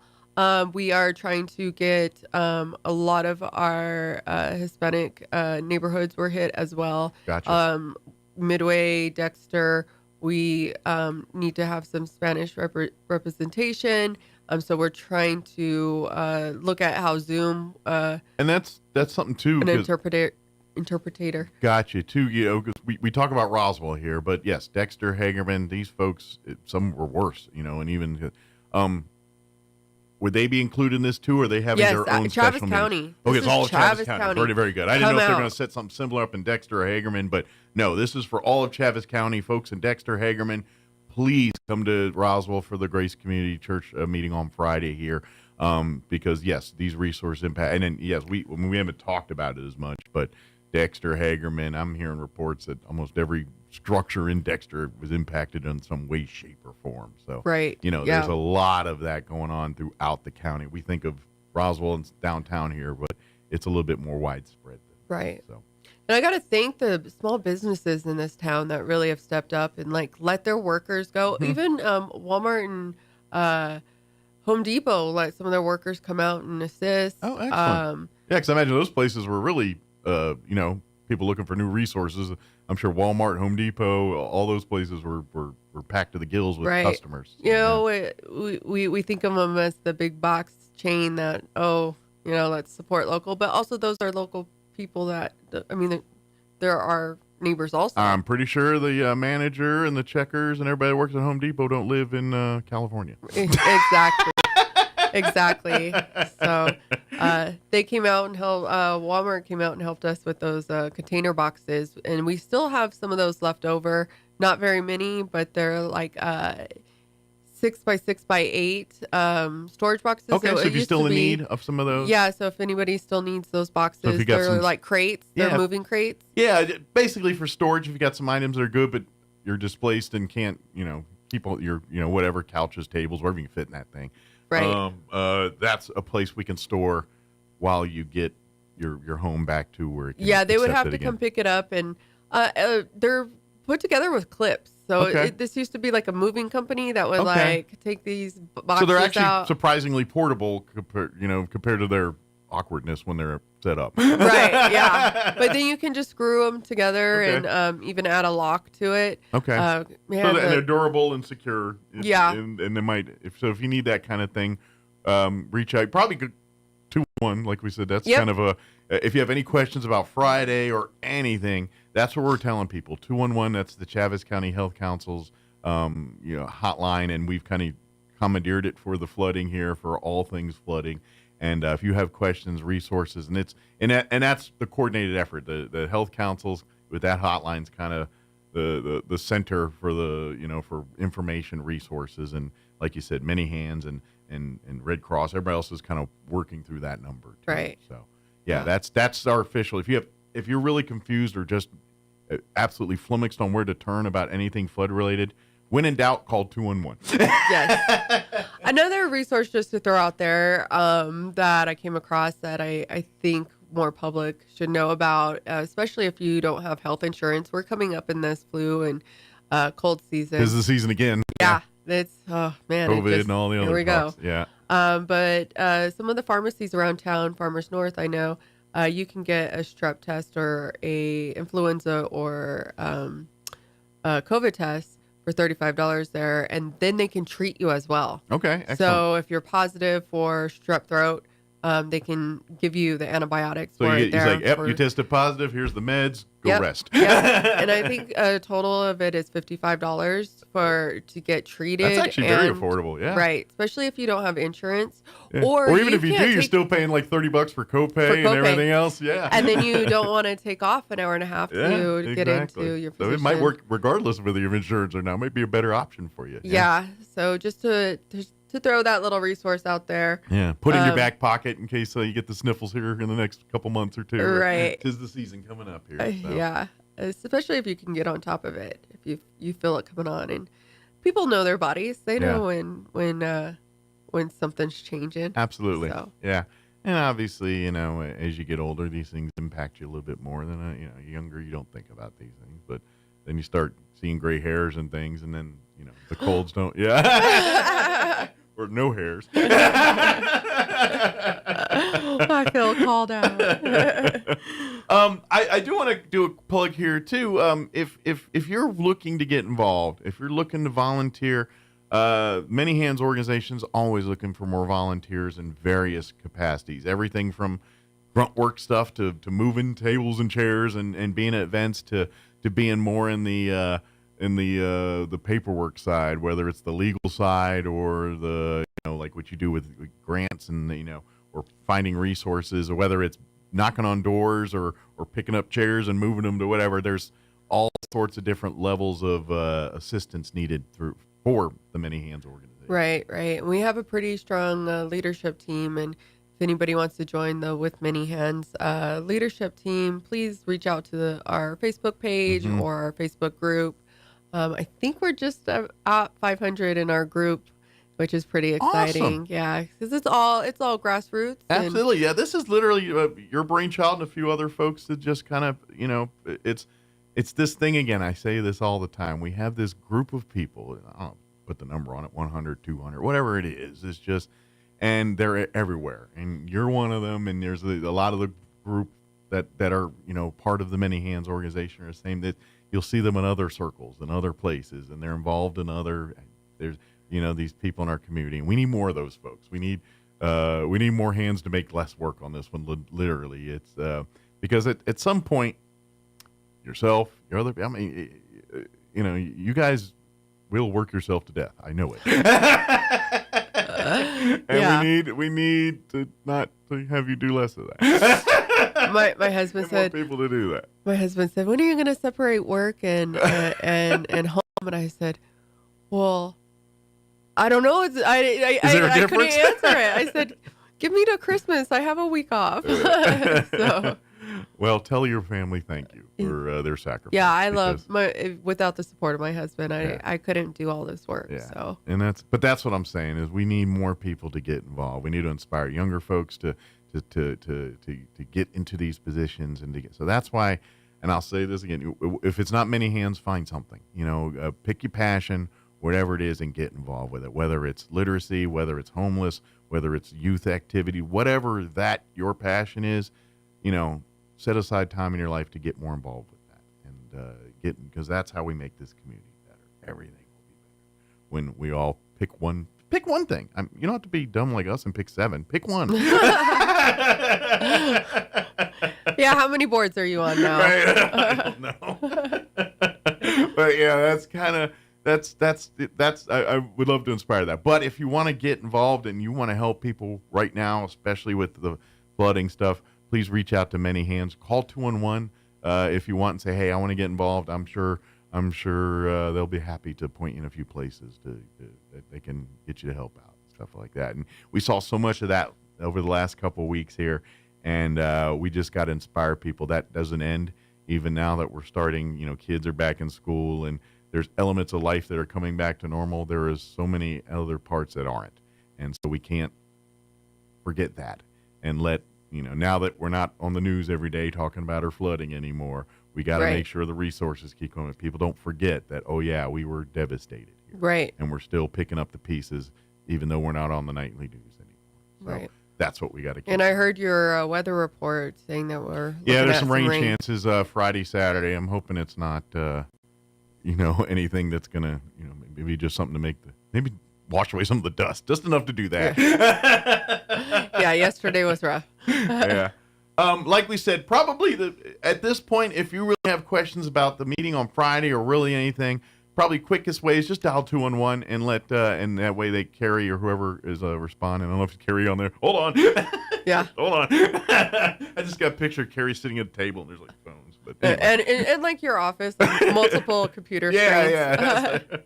Maybe like that operator thing, like old school with hold on and but anyway, I know it's none of that, but that's in my head it looks like. But anyway, let them if they that's kind of a quick and like I said, you go online. I invite you to go check out Many Hands website and other organizations. Our Jocelyn's always here, Food Not Bombs. I always talk I love this type of stuff because this is action. This is I always have a mindset of, why are we doing it this way when we can just do it this way? It's stupid to me that part of me is that veteran in me, just that I'm tired of the red tape, and so organizations like Many Hands and Food Not Bombs and really grassroots stuff, I love it because it's all passion and it's all going to the cause, right? And it's fluid, where they can address the need and triage it. They're not beholden to, well, this dollar is earmarked for cups, or whatever it is.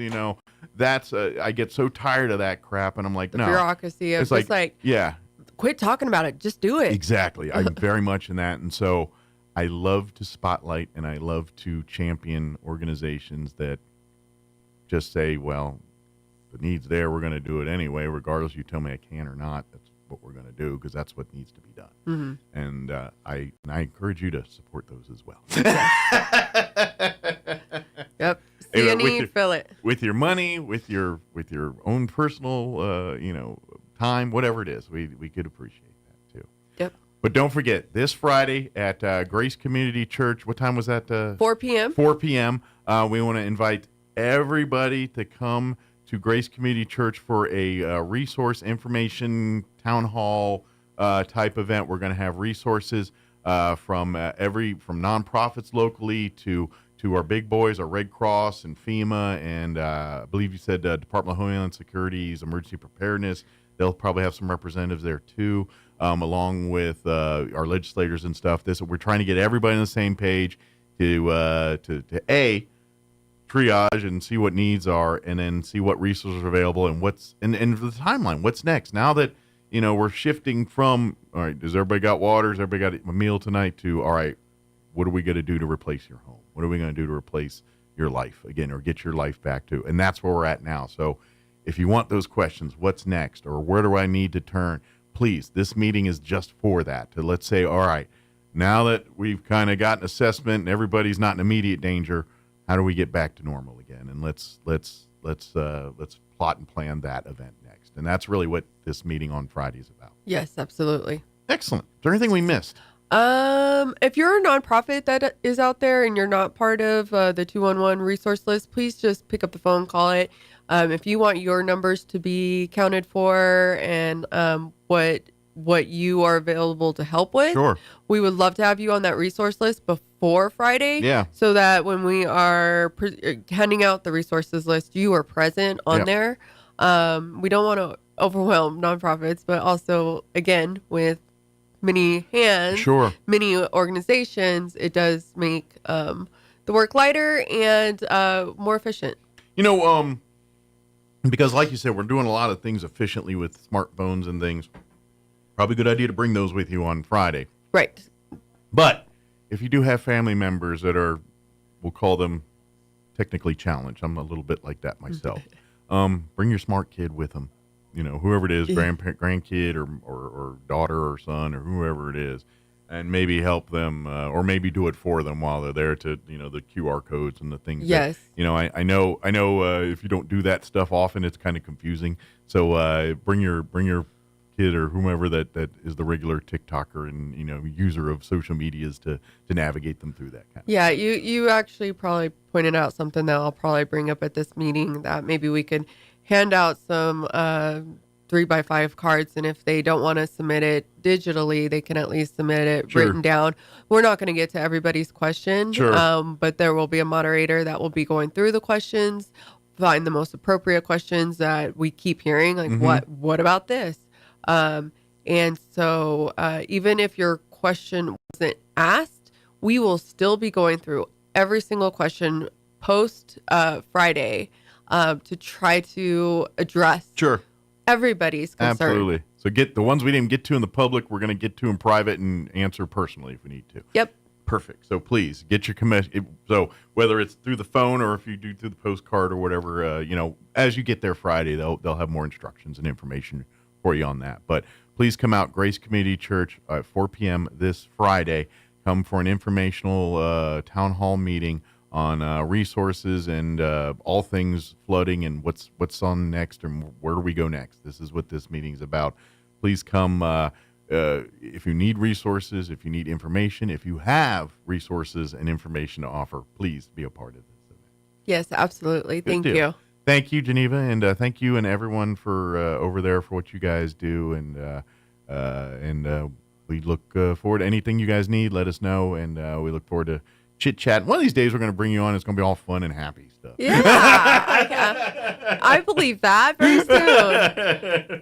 Last day of early voting is Saturday, right? That's right. Get her done if you want to early vote. Otherwise, you will vote on Election Day. Which, if you do not early vote, please do that at least. You know, don't let the world be decided by someone other Everybody than you. has a voice. That's right. Everybody get your does. say in there too. So thank you, Geneva. Appreciate you. It is 7:58. Let's do a quick news update before news. Don't go away.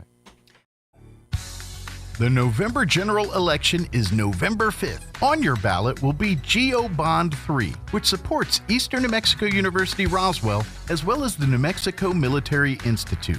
Bond 3 will not raise taxes. It is a continuation of a current bond. Proceeds from GEO Bond 3 are used by Eastern New Mexico University Roswell to expand the aviation maintenance hangar, to provide more hands-on experience for students, allow for more advanced and comprehensive workforce training, and state-of-the-art infrastructure to support cutting-edge aviation technology. Proceeds from GEO Bond 3 will support mechanical systems renovations at Wilson Hall at New Mexico Military Institute, including a complete overhaul of the HVAC system. Remember, Bond 3 is tax neutral and will provide for local jobs and economic development, and will help ENMU Roswell and NMMI meet student and community needs. The 2024 general election is November 5th.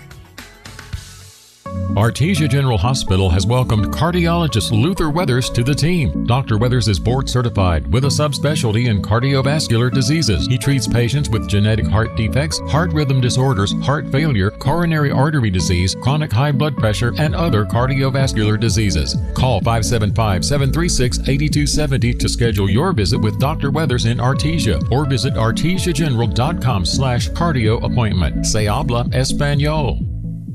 Hey, I only got a few seconds for the kick me off the radio, but we just got word that tonight's game at the Wool Bowl between Goddard and Roswell, that game has been pushed up to a 6 p.m. kickoff due to weather that they anticipate. They moved the kickoff up, so we'll have everything an hour ahead here. Of course, your plan's an hour ahead as well. 6 p.m. kickoff tonight. They pushed it up an hour. Just want to let you know on that.